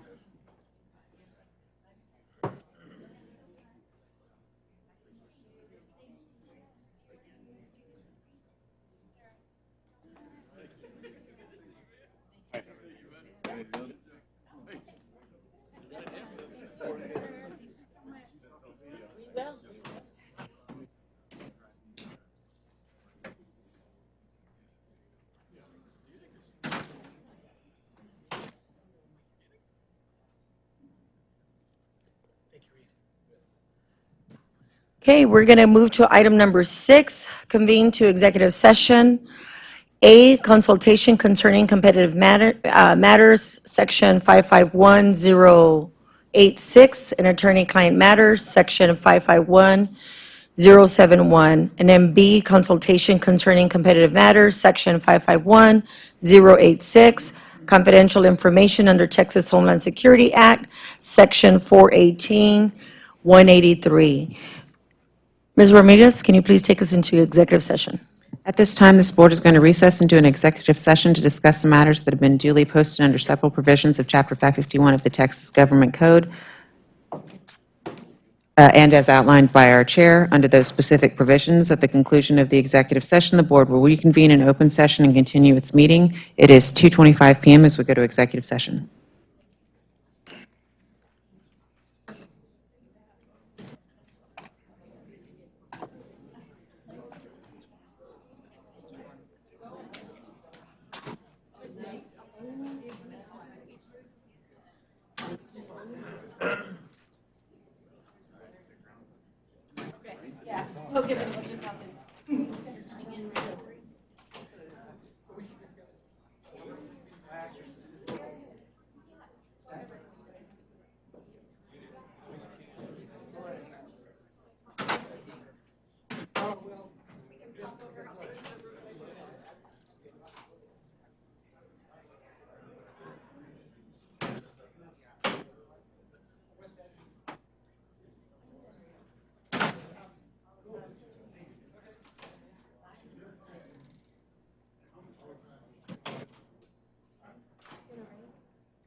No, Ben's the little one.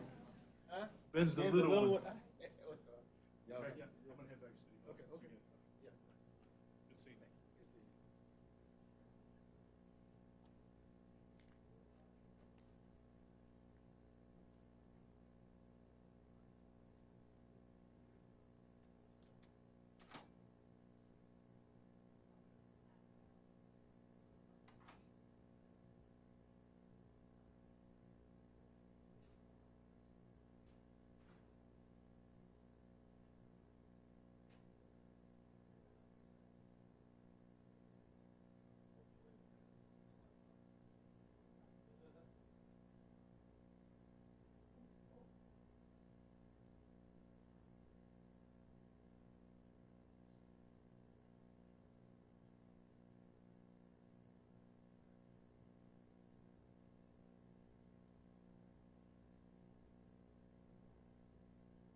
Yes, ma'am. It is 3:08 and the board has concluded executive session. I can confirm that there were no votes taken and no matters were discussed that were not part of the posted agenda.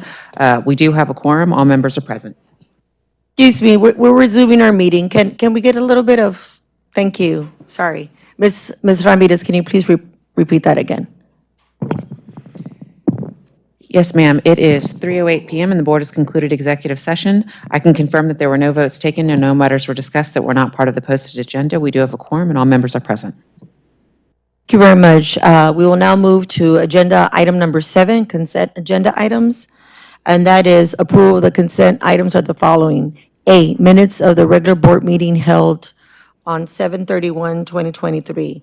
B, payment to the city of San Antonio for July 2023. C, procurement items, there are none. Will you please take a vote? Is there a motion to approve the consent agenda?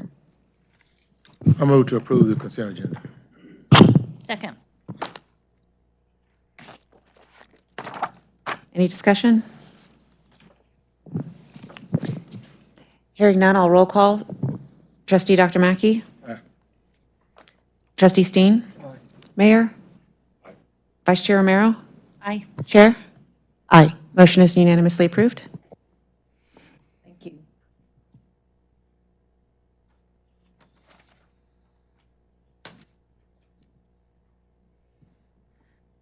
We'll now move to item number 8, committee reports.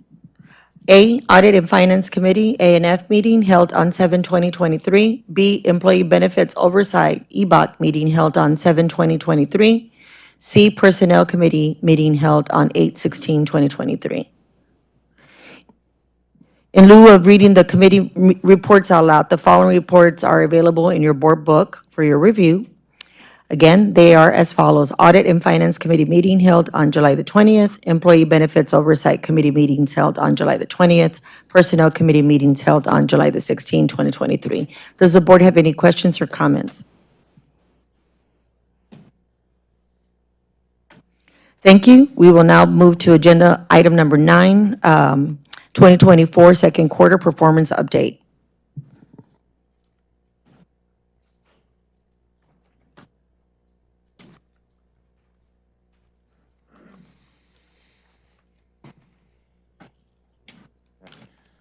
Good afternoon, Chairman Gonzalez, Mayor, Trustees. Thank you for having us back here today. Goal today is to provide an update on where we're performing from an enterprise for the first 6 months of this year. Again, a reminder, quarterly we provide this update to the board.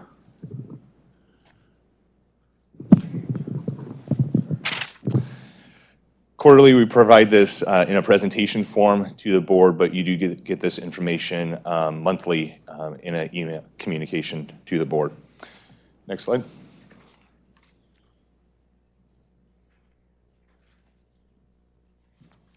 Do I have the clicker? I do have the clicker. So today, I'll provide an update on our enterprise scorecard. Deanna Hardwick will then talk about accounts receivable, and Corey will then provide an overview of our financial performance. So our enterprise scorecard, we first shared this at the June 12th special board meeting, kind of just to lay ourselves out there again. This is how we're performing as an organization to serve our community. The first top section is really focused on 5 main strategic actions that are really, accelerating us towards our Vision 2027. This has some items that we've already discussed today, such as the rate redesign work that RAC did, providing that feedback, as well as some of the work from power generation, executing on that plan that we've discussed, and with our ERP. The second section really focuses on our enterprise measures, and those were our Tier 1 measures last year that we've renamed this year, and we'll be looking at updating in fiscal 25. Organization is reviewing these in totality right now, including external resources to provide some guidance on whether they're still effective and efficient in helping us measure the right things for our community and our organization. Overall, I want to highlight that of those 16 enterprise measures we currently have, we are on track for 13 of those 16. I'll provide a little bit more context in the next few slides around the plant reliability and then Corey will provide more context from the financial lens. One of the strategic actions we had this year was to continue to follow through and execute on the findings of the operational efficiency review. As a reminder, this was something that we committed to the community as they asked for us to work with two parties, specifically Daymark and Gallup, to provide an external perspective on how we could better serve our community and our customers. In total, those two reports had 92 recommendations. We have a cross-organizational team being led by Melissa Pena, who'd like to thank for her work in really incorporating these into our fiscal 24 and fiscal 25 business plans. So right now you can see that we have aligned 8 of those into our plans and are executing on those. There's the remainder are either in discovery, where we're looking at what those mean in totality, and we'll be including those in future fiscal 25 plan, or are in development and in flight, and we're trying to work them into the mid-year update of our fiscal 24 business plans. Our intention is, though, by January of next year, that all of these will be aligned with our business plans and will be focused on executing those recommendations. Last slide I have before I hand it to Deanna, I just want to provide a little bit more context on how we're performing with some of our enterprise measures. The first one, I really want to highlight the work that Energy Delivery Services has done. Our SAIDI and SAFE metrics, which are our grid reliability measures, were initially at risk earlier in the year due to some of the inclement weather we were having at the time. But because of the drier weather that we've had, as well as the investment we made in vegetation management and modernizing the grid over the last few years, that metric is actually back on track. We believe we can remain on track through the year, but if fall ends up being wetter than expected, that is potentially a risk there. Our plant reliability is measured through our portfolio commercial availability, and that one still is at risk, and that's really due to 2 major unplanned outages we had in the spring. Really want to note the work that power generation does and really trying to keep those plants running. And when we do have unplanned outages, doing everything they can to get that plant back online. I want to highlight work that they actually did in Spruce 2. We had a unplanned outage because of our variable frequency drive transformer went down. It projected initially to be a fairly long outage because of supply chain constraints. The team, though, was really innovative and went through some non-traditional routes to find that piece of equipment that had been initially earmarked for a pipeline project, and got that to replace what we needed, while we simultaneously went through the normal supply chain to get backups. That's important because really what that did is significantly shortened the amount of exposure and risk our customers are at by being exposed to the ERCOT market and potentially volatile prices at the beginning of this hot summer that we've had. To date, we still are at risk, but with the high ERCOT pricing and good plant reliability the rest of the year, we actually believe we could end up making that measure as well. Again, I'll note that I'll be handing it to Corey. He'll provide more update on the financial measures, but first I'll hand it to Deanna to give context around accounts receivable.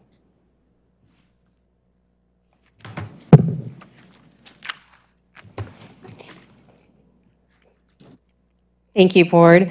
I'm here to reaffirm that we are continuing with the December Board resolution and ensuring that we are on track with the measures that we said that we were going to be executing to focus on our past due balances.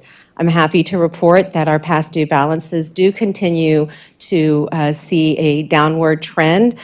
So at our peak, we were at $208 million in past due balances.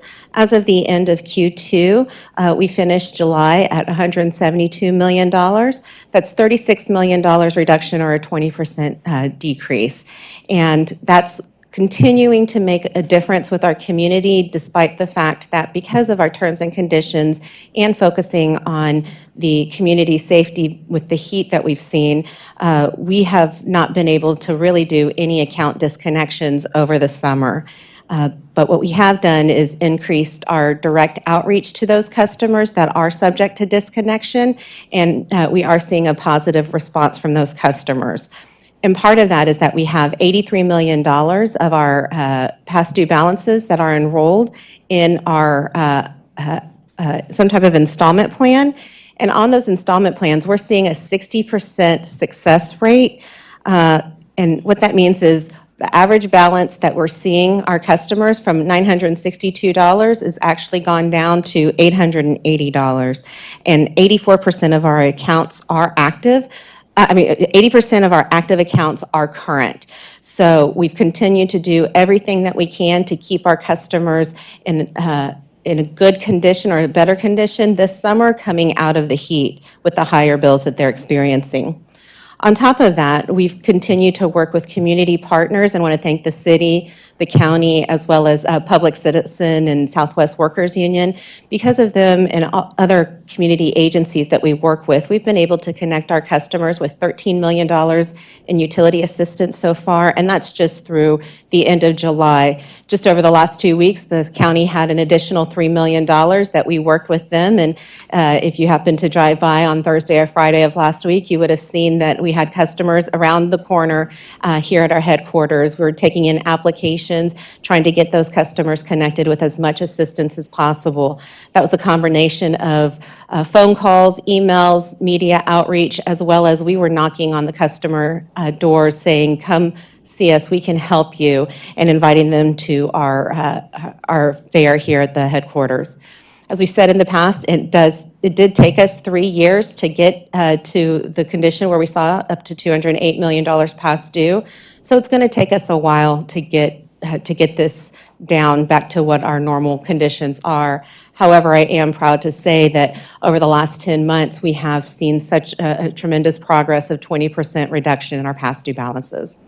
And with that, I will hand it over to Corey Kaczynski.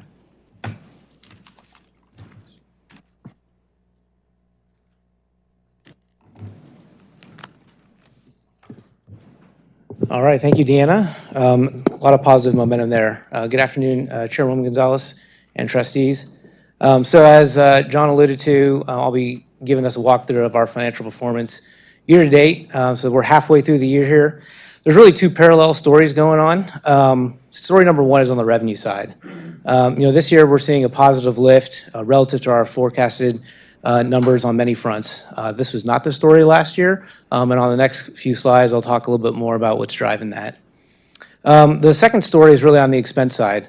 We continue to see sustained increases for the necessary equipment and materials and so forth that we use on a day-to-day basis for ongoing operations, and so I'll speak to that in a bit as well. The takeaway of all of that is that as you go through the slides here, you'll see that the revenues, the amount of revenues are performing better than the amount of the expenses are going up, and so the net of it all is we're able to take this opportunity this year to help allow our operations to continue to spend the dollars that they need to spend and allows us to improve our financial condition, financial health for the balance of the year.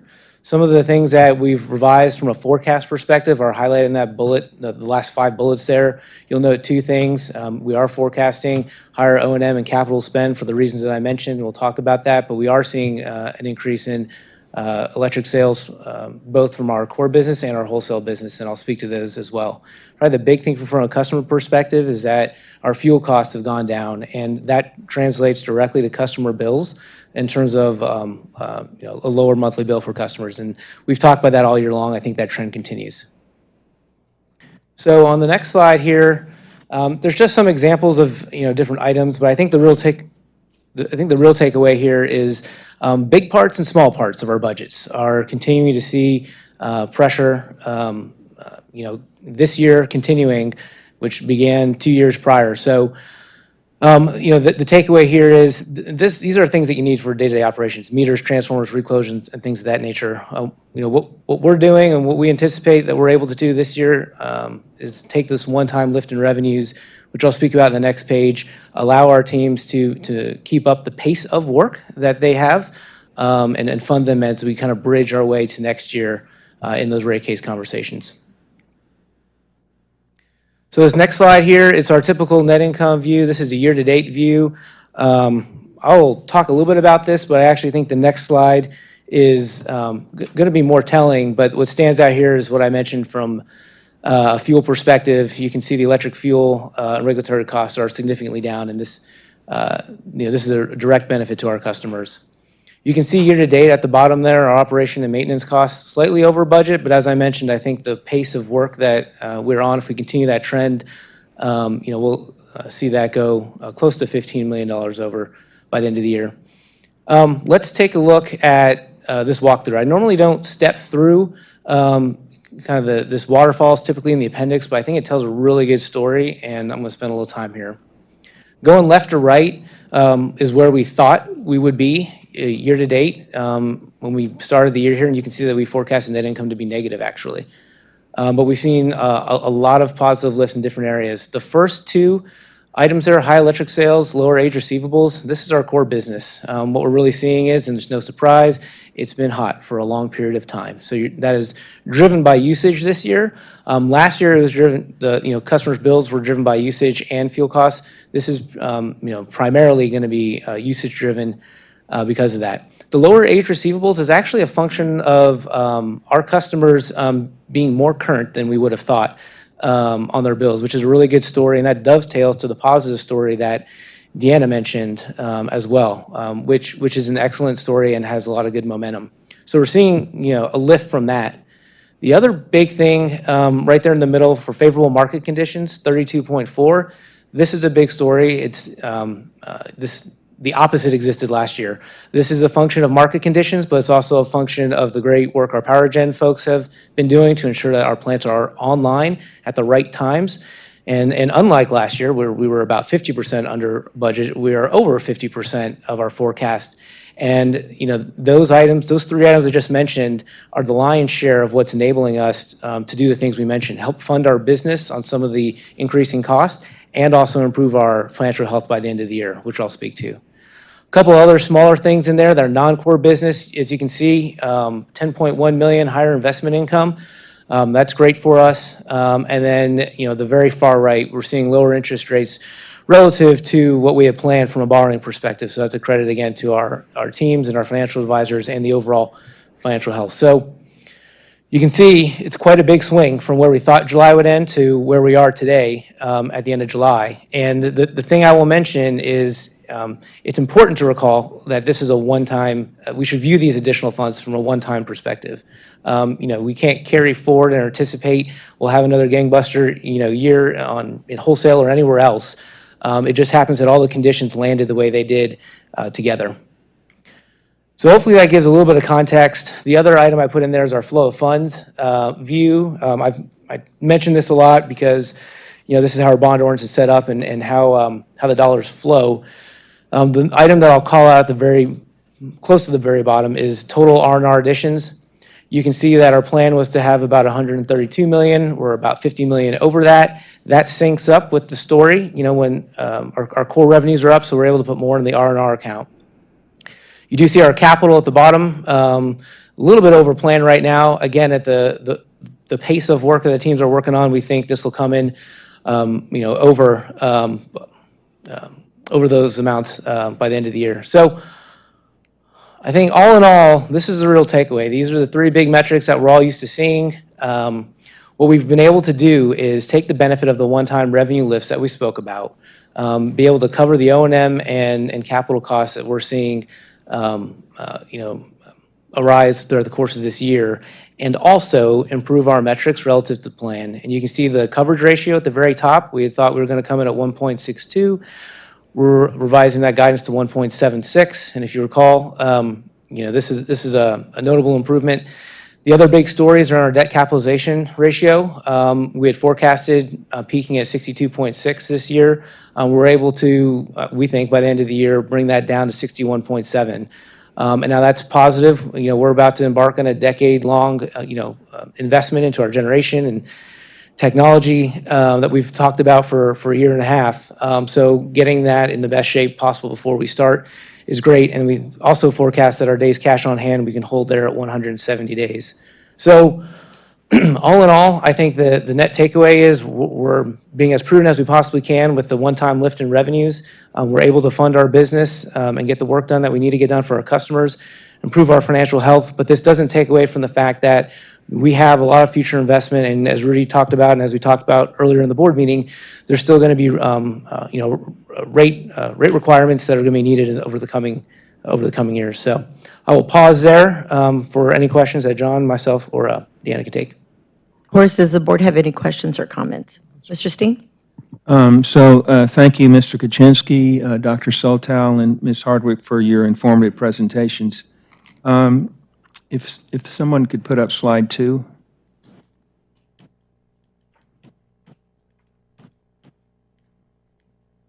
So, yeah, Mr. Kaczynski, there's a statement on the screen I'd like you to verify, which is that all 3 updates we've been provided today are through July 31, 2023. That is the end of the second quarter of our fiscal year. Is that correct? Correct. All right. And then please put up slide 7. So, Ms. Hardwick, there's no as-of date on the slide, but you can confirm to me that the information set forth on this slide is through July 31, 2023? Yes, Trustee Steen. Thank you. And then this is showing that overall CPS Energy has reduced its receivables from the peak dollar amount of $208 million by around 17%. And this has been a result of a lot of attention, effort, and expense over a year and a half. Ms. Hardwick, your chart shows as of July 31st, 2023, 170,000 of our residential customers are at least 30 days past due on their CPS Energy payments to the tune of $162 million. And what you're not showing is what percentage of our residential customers is this? So this is our total customers, so this is both residential and commercial customers. But residential customers continue to stay around 20% that are past due because we have all of those customers on installment plans. Okay, so 20% would be a fair number to Yes, use there? Okay. And then I mention this because other materials distributed to the trustees and made available to the public ahead of today's meeting now confirm that CPS Energy will move forward with a base rate increase request before the end of this calendar year. And I say that because earlier in the meeting, a resolution on community input committees drafted by management was adopted by the board. It provides for the creation of a working group to furnish feedback on, quote, the planned increase to be voted upon by the board this year, close quote. I'll assume that the base rate increase request from management will be 5.5%, since that's what we've been telling the credit rating agencies. And that very number appears in credit rating agency reports. And Mr. Kaczynski, I think you've confirmed this, but that 5.5% base rate increase is what staff has been embedding in the financial forecast it prepares for the board. This summer, we've been taking the real-time data that we're getting in, and we're revising those forecasts. So we're actively working this summer to revise that. What I've said is we'll have those conversations with the board here in the coming months and the city and the community.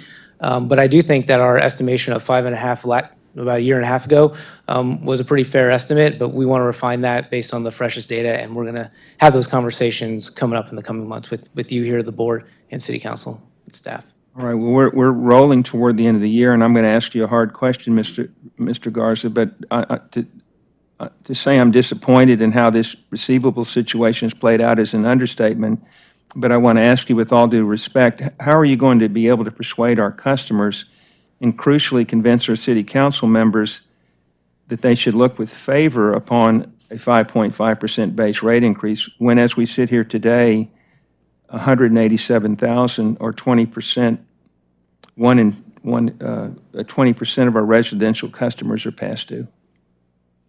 We are executing the strategy that this board supported by resolution. So it's not Rudy Garza's strategy. It is the organization's strategy to get customers back on track. So I think the work that Deanna and her team have done is phenomenal.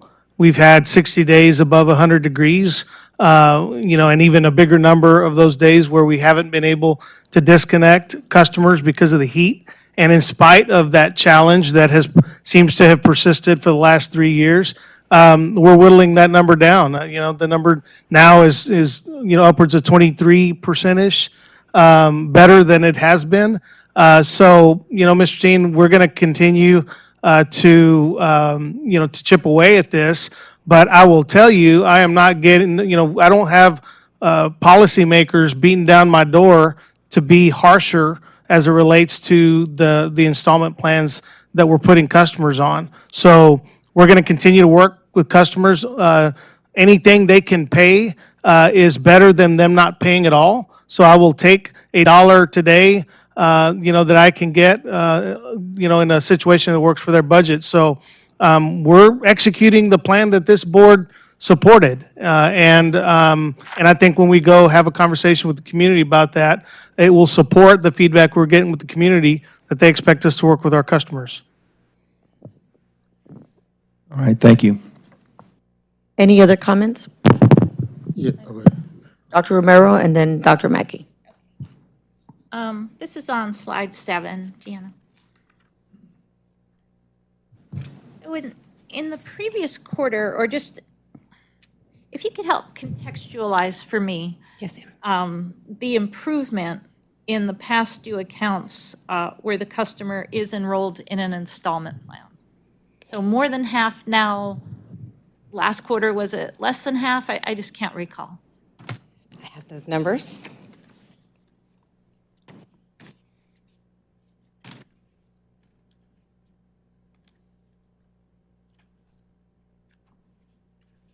I thought I had those numbers, but I can follow up. The biggest impact really is in the amount that is enrolled in the installment plan, as well as the number of customers that are successfully able to stick to their installment plans. Prior to, about 6 months ago, we were seeing around a 40% success rate for installment plans. Now we're seeing 60% success rate, and what that means is customers are making their current due as well as the past due balance amount. So that's the biggest piece, as well as we've been focusing on getting that assistance to customers and clearing past due balances. But I can follow up with the total number of customers and what that impact has been. I think the mayor is providing the information. Yeah. In the meantime, while I just we're have going to one get last comment. acclimated. It looks like it was over 50% as well. My only complaint, it's not a complaint, it's just that you're doing such great work, and this slide is, it's difficult to work through this slide. I think, for when you need to present this in other venues, but to us as well, I do think you can make a clearer statement of your successes, and that is my only suggestion. Yes, ma'am. I'm having to work too hard through this slide, and I know you have successes, and I appreciate all this. Thank you. Yes, ma'am. Thank you, Dr. Romero, for pointing that out. Trustee Mackey? Thank you. Ms. Hardwick, you're doing a good job. You're bringing down the cost of this. I think you're doing an excellent job. I heard Mr. Garza say, I don't see the politicians beating down his doors trying to talk about what we're doing. I don't see this board beating down his throat. They talking about it, but I asked several times, if any board member make a recommendation to cut off all of them, I'll second it. I haven't heard it once, so I don't want to hear about that. Mr. Kaczynski, I want to thank our plant managers for keeping the electric on, doing their job for this community and for this state. For the last few months, with that heat being over 100 degrees, they have done a terrific job. So I would like for you all and Mr. Garza to relay that message to the plant managers, because I would like to see them duplicated for the winter session. But I'm going to talk about the summer session, the great job they're doing. Hey, you're doing a great job. They're doing a great job. Keep it up. Thank you. We'll share that, absolutely. Just a very. Mr. You're Steen. talking about improving that slide. Justine, I'm sorry, I was going to speak next. We'll move on. Again, thank you for all of it. I do want to go to slide 5, please. And then we can go back to that slide that Mr. Steen wants to speak on. So I do have an ongoing concern, and I think this concern started even way before we revamped the Tier 1 metrics. This has been a permanent metric for quite some time, even as a freshman. So that is the portfolio commercial availability, the PCA, is at risk due to unplanned outages in the spring. So can you provide any potential alternative solutions to that? Mainly the tier one metrics. So here are the concerns I have with that metric and have been since my freshman year. If I understand this correctly, these are long-established plants. They've been in existence for quite some time. The maintenance of it is significant. Cost-wise, we've been struggling with those plants because of the lack of investment over time, and now we've made a decision to move forward in different ways to support and implement the new approved generation mix. Is that fair to say? Yes. Okay. So, and Dr. Romero, as the chair of the Operations Oversight Committee, and John, I would like you to consider the following, and Benny, I know you were there too as well. So here's a couple of thoughts I have on that metrics. One, I think it unfairly penalizes the individuals, both employee and leadership, that have to deal with or work or support plants that obviously need significant improvement, and yet that is one of our tier one metrics, number one. I guess before I go on to my proposed thoughts that I want you to consider, y'all want to elaborate a little bit? So I'll allow Benny to add any additional context, but I would say that PCA is one of the main measures that we are looking to review this year with the third party that we're bringing in to support that perspective. One of the considerations is not just how we define it, but making sure that we can completely control that, and it is beneficial, but also really setting a reasonable target that takes into consideration the age of the plants that we currently have as we transition to new generation. So definitely hear you that we need to look at it, not just how we calculate, but how we set the target. And I'll defer if Benny has any. Benny? I think you did a good job, John. At the end of the day, we chose this metric a number of years ago because it focuses on having our plants available when they're needed in the market. We do agree with you. There are challenges with it. There's several options out there that we should consider, and I welcome someone coming in to work through those with us. Okay, so what I would like, Dr. Romero, I know this is your committee, and I would really want you to just take into consideration some of my thoughts. I do think it's important that moving the organization to the right size measure, tier one measure, seems more suited, that's more suited for operation. While it involves people operationally aligned, especially in the context of insourcing versus outsourcing raised by potentially the review of it. The other thing I would like you to consider is a measure in the cultural section showing our people-focused innovation approach to meeting future energy needs. The other thing is, how do we balance responsible growth and cost recovery in the community partnerships can be challenging as we know. How do we have strategic investments that aligns with our generation mix? How do we explore targets from the Inflation Reduction Act for capital investment? I think it's really crucial that we leverage innovation to drive affordability, resiliency, and energy savings. I also believe a measure reflecting, again, innovation, investment, and financial stability could counterbalance our capital plan. And also, I would like to find measures to optimize customer, again, funds and develop non-based revenue sources. And then how can we create measures to stretch customer dollars and offset expenses? And so I've been thinking about this since our freshman year. I think tier one metrics are really important, but I think that we also, like a lot of things we've done this past couple of years, we have new strategic, measures for the board. We have the tier one metrics. We did a little finessing, but overall, are we still in alignment with today's best practices that other utility companies are using for that tier one metric when it comes to portfolio commercial availability? So those are my thoughts, and I'm hoping that under your committee, you can, explore how else we could maybe measure this, Dr. Romero. That concludes my comments. I don't know if anybody else has anything to say specifically about this before we move on to John Steen. Nope. Thank you very much, both of you. John Steen? Well, yeah, go back to, I was just coming up, following behind Dr. Romero where she was talking. Appreciate it. But again, I just wanted to make sure I got my points before we route it back to you, Mr. Steen. Ms. Hardwick, she was just trying to give you constructive suggestions about that. And I think that always on a slide like that, it's helpful to know what's the as of date. And so when I was studying it, I noticed that doesn't appear there. That's why I went to the beginning of the presentation and had Corey verify. Otherwise, I don't know what the end date is on there. Yes, as of date, I'm sorry. Again, I want to thank all my colleagues for the lively feedback and not just lively, but meaningful feedback. So thank you very much to all of you. The next item, Mayor, go ahead. Sorry, maybe I can add one other thing. Deanna, great job. Everybody's a great job. Reiterate the comments that Dr. Mackey said also about keeping our plants running, especially during these conditions.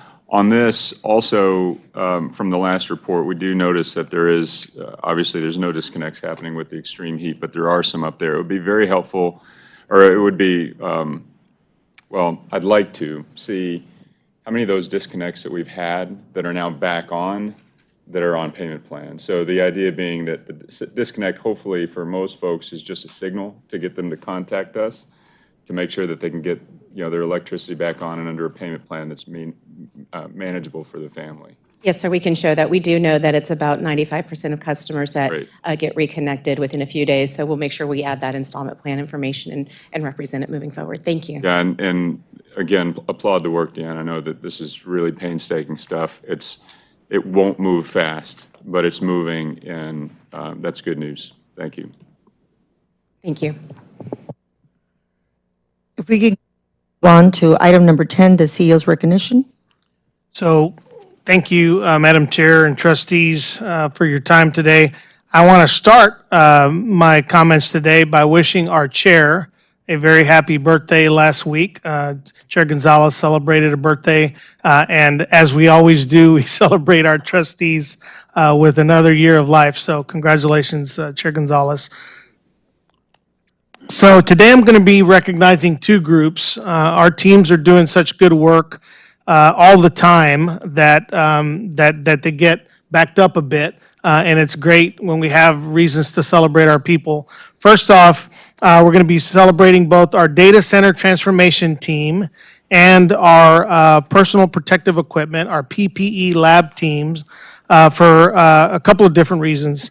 I'll start off with the data center transformation team.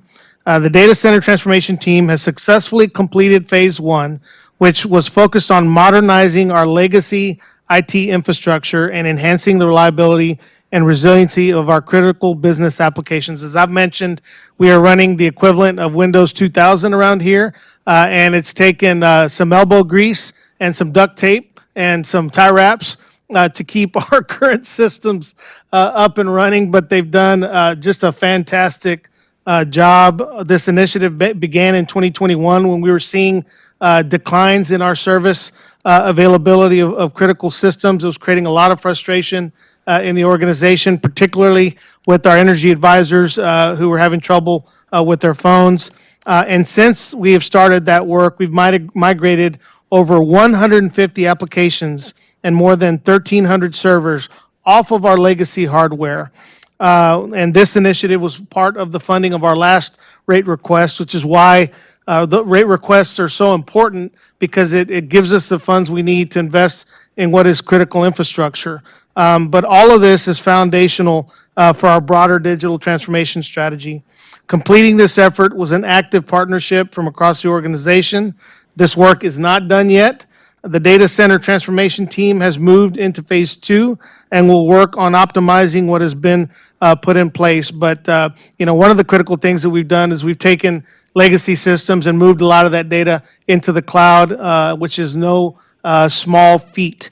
So thank you very much for your efforts. I think we're going to take a picture with this group, and then we'll move on to the next group.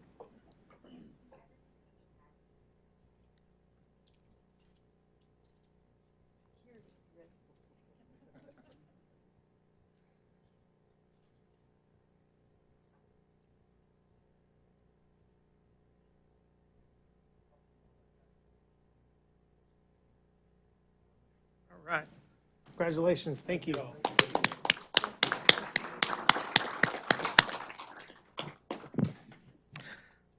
All right.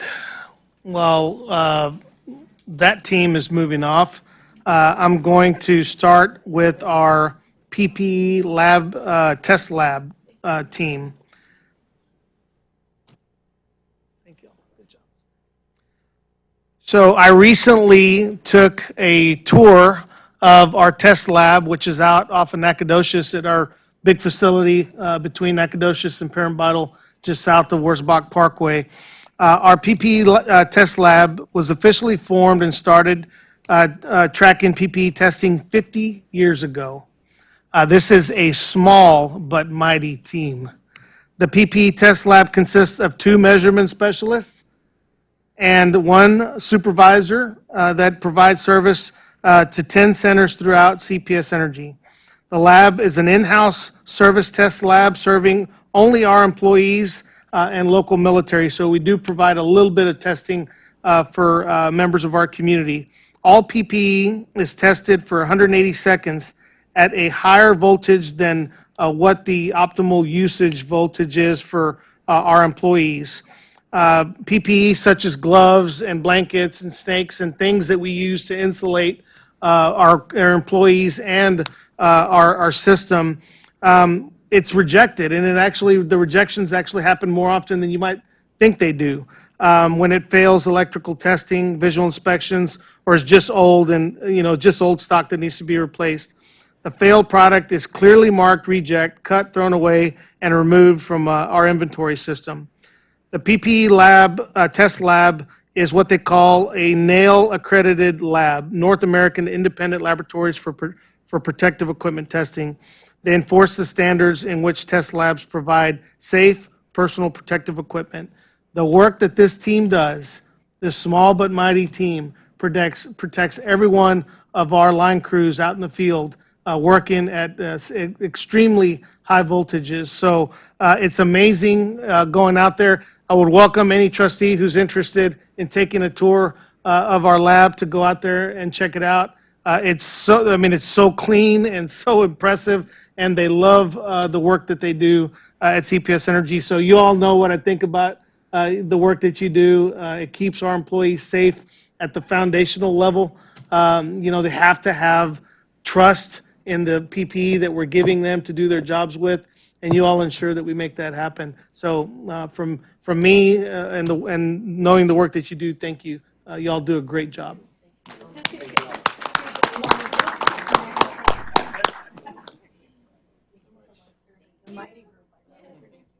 All right, we're going to have one more picture.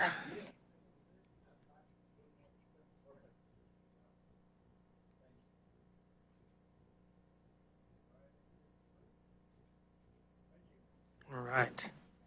So we thank our data center transformation team for working to modernize our IT infrastructure and the PPE test lab team for keeping us safe every day. Thank you all. Any questions or comments by the board? Well, I was busy talking to Shannon's, but thank you for the birthday acknowledgement. I have to say, I'm not going to go backwards. If they ask me how long I've stayed at that age, I'm not going to tell anymore how old I am. But anyways, thank you again, Rudy, for all the recognitions. I think, again, it's really important that you always highlight. I really appreciate that you highlight the individual contributions that everyone at this organization has. We're only as good as the team, the people that work here. So thank you for always taking the time to do so. On the next item we have on the agenda is if there's anything, review of action items, Shannon? Yes, ma'am. I have 3 action items from the last meeting. There was a request for a written update on the cost of the ERP. We will have that today at the risk meeting. I had a request to provide information and discussion of ERP cost to all trustees in response to Trustee Steen's question. We're also doing that at the risk meeting today. And the last item I had was to answer questions on the Summers property, and that was completed through a written update that was provided to the board. So all of the open action items from last meeting are closed.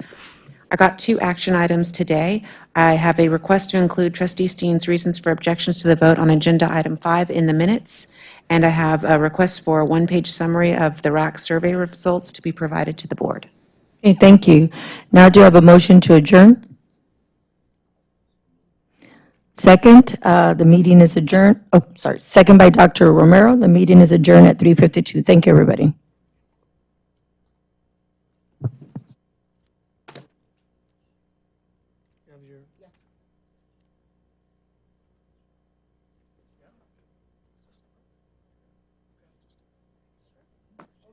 I was going to move, actually, but go ahead. The next meeting, The special meeting of CPS Board of Trustees convening as a Risk Management Committee to be held on August 28th. Mr. Steen?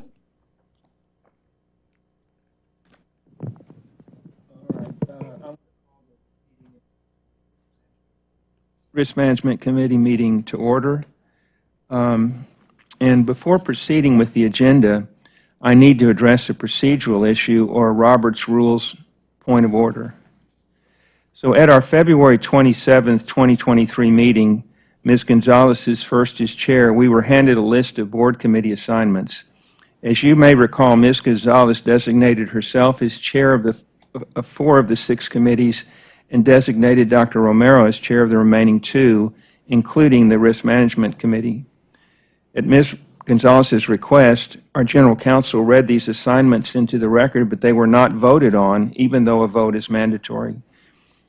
At our May 22nd, 2023 board meeting, there was an agenda item where we voted on an amendment to the charter of our Audit and Finance Committee, and in reviewing the charter, I noted this language in Section 2, quote, Audit and Finance Committee appointments, including of 1 member as the Audit and Finance Committee chairperson, shall be approved annually by the full board.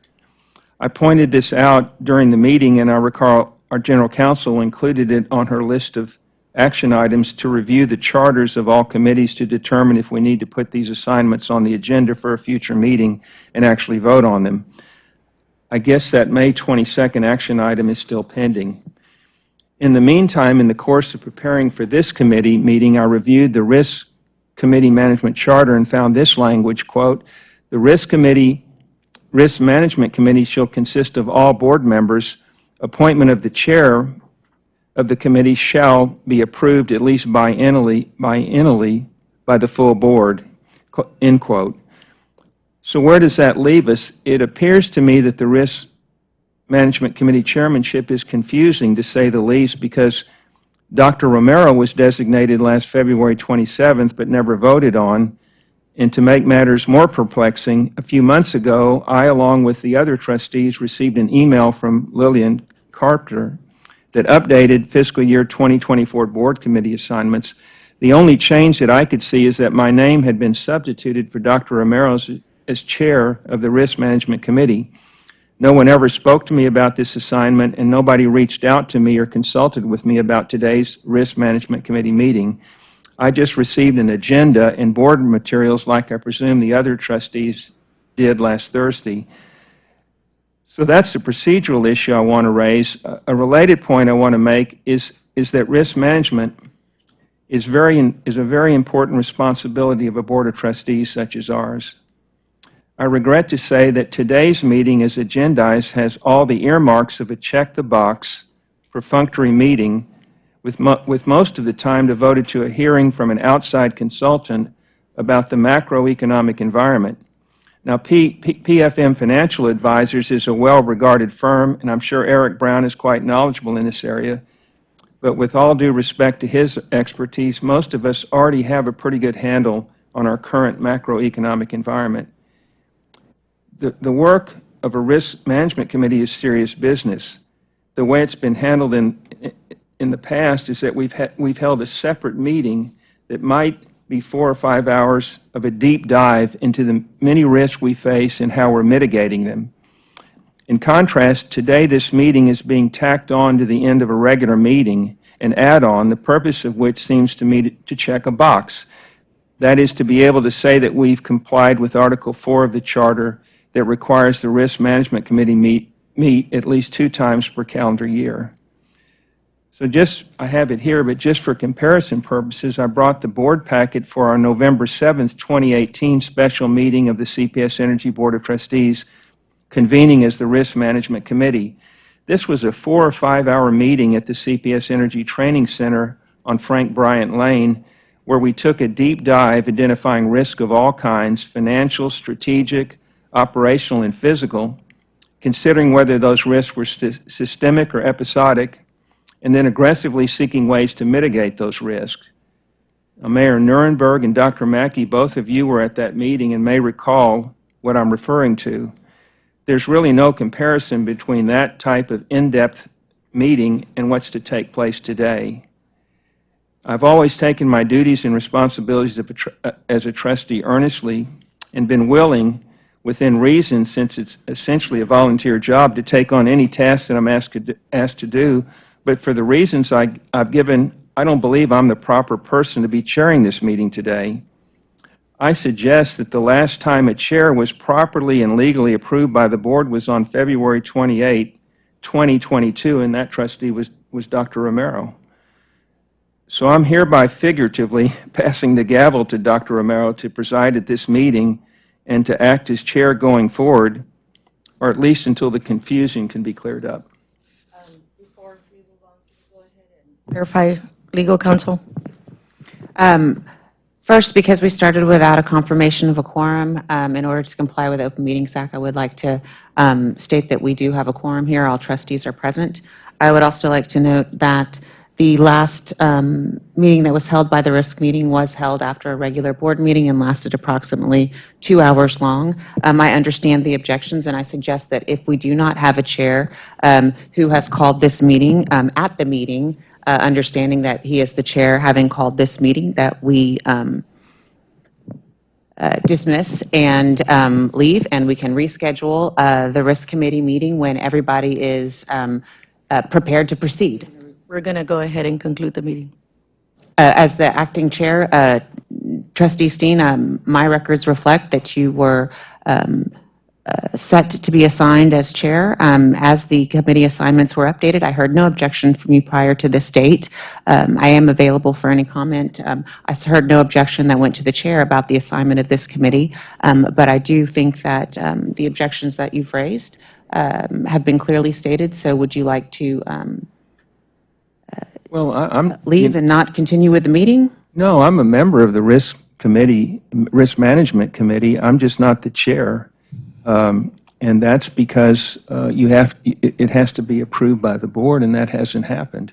Okay, thank you, sir. I understand your argument. Looked through the Chair, I would, board chair, I would just say that he is not willing to proceed as the chair, so that we should adjourn and assign the committee to a new chair, and then we can proceed. No, Yes. but what I'm No, saying Mr. is that Steen, Dr. Mr. Steen, our legal counsel has spoken, and I concur. All right, And what so, I'm no, saying is Mr. that Steen, Dr. Romero Mr. is the Steen, chair. Mr. Steen, with all due respect, can you restate how we're going to conclude the meeting?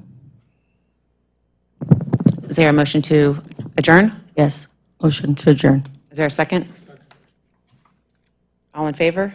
Aye. Any opposed? Meeting is adjourned. Thank you.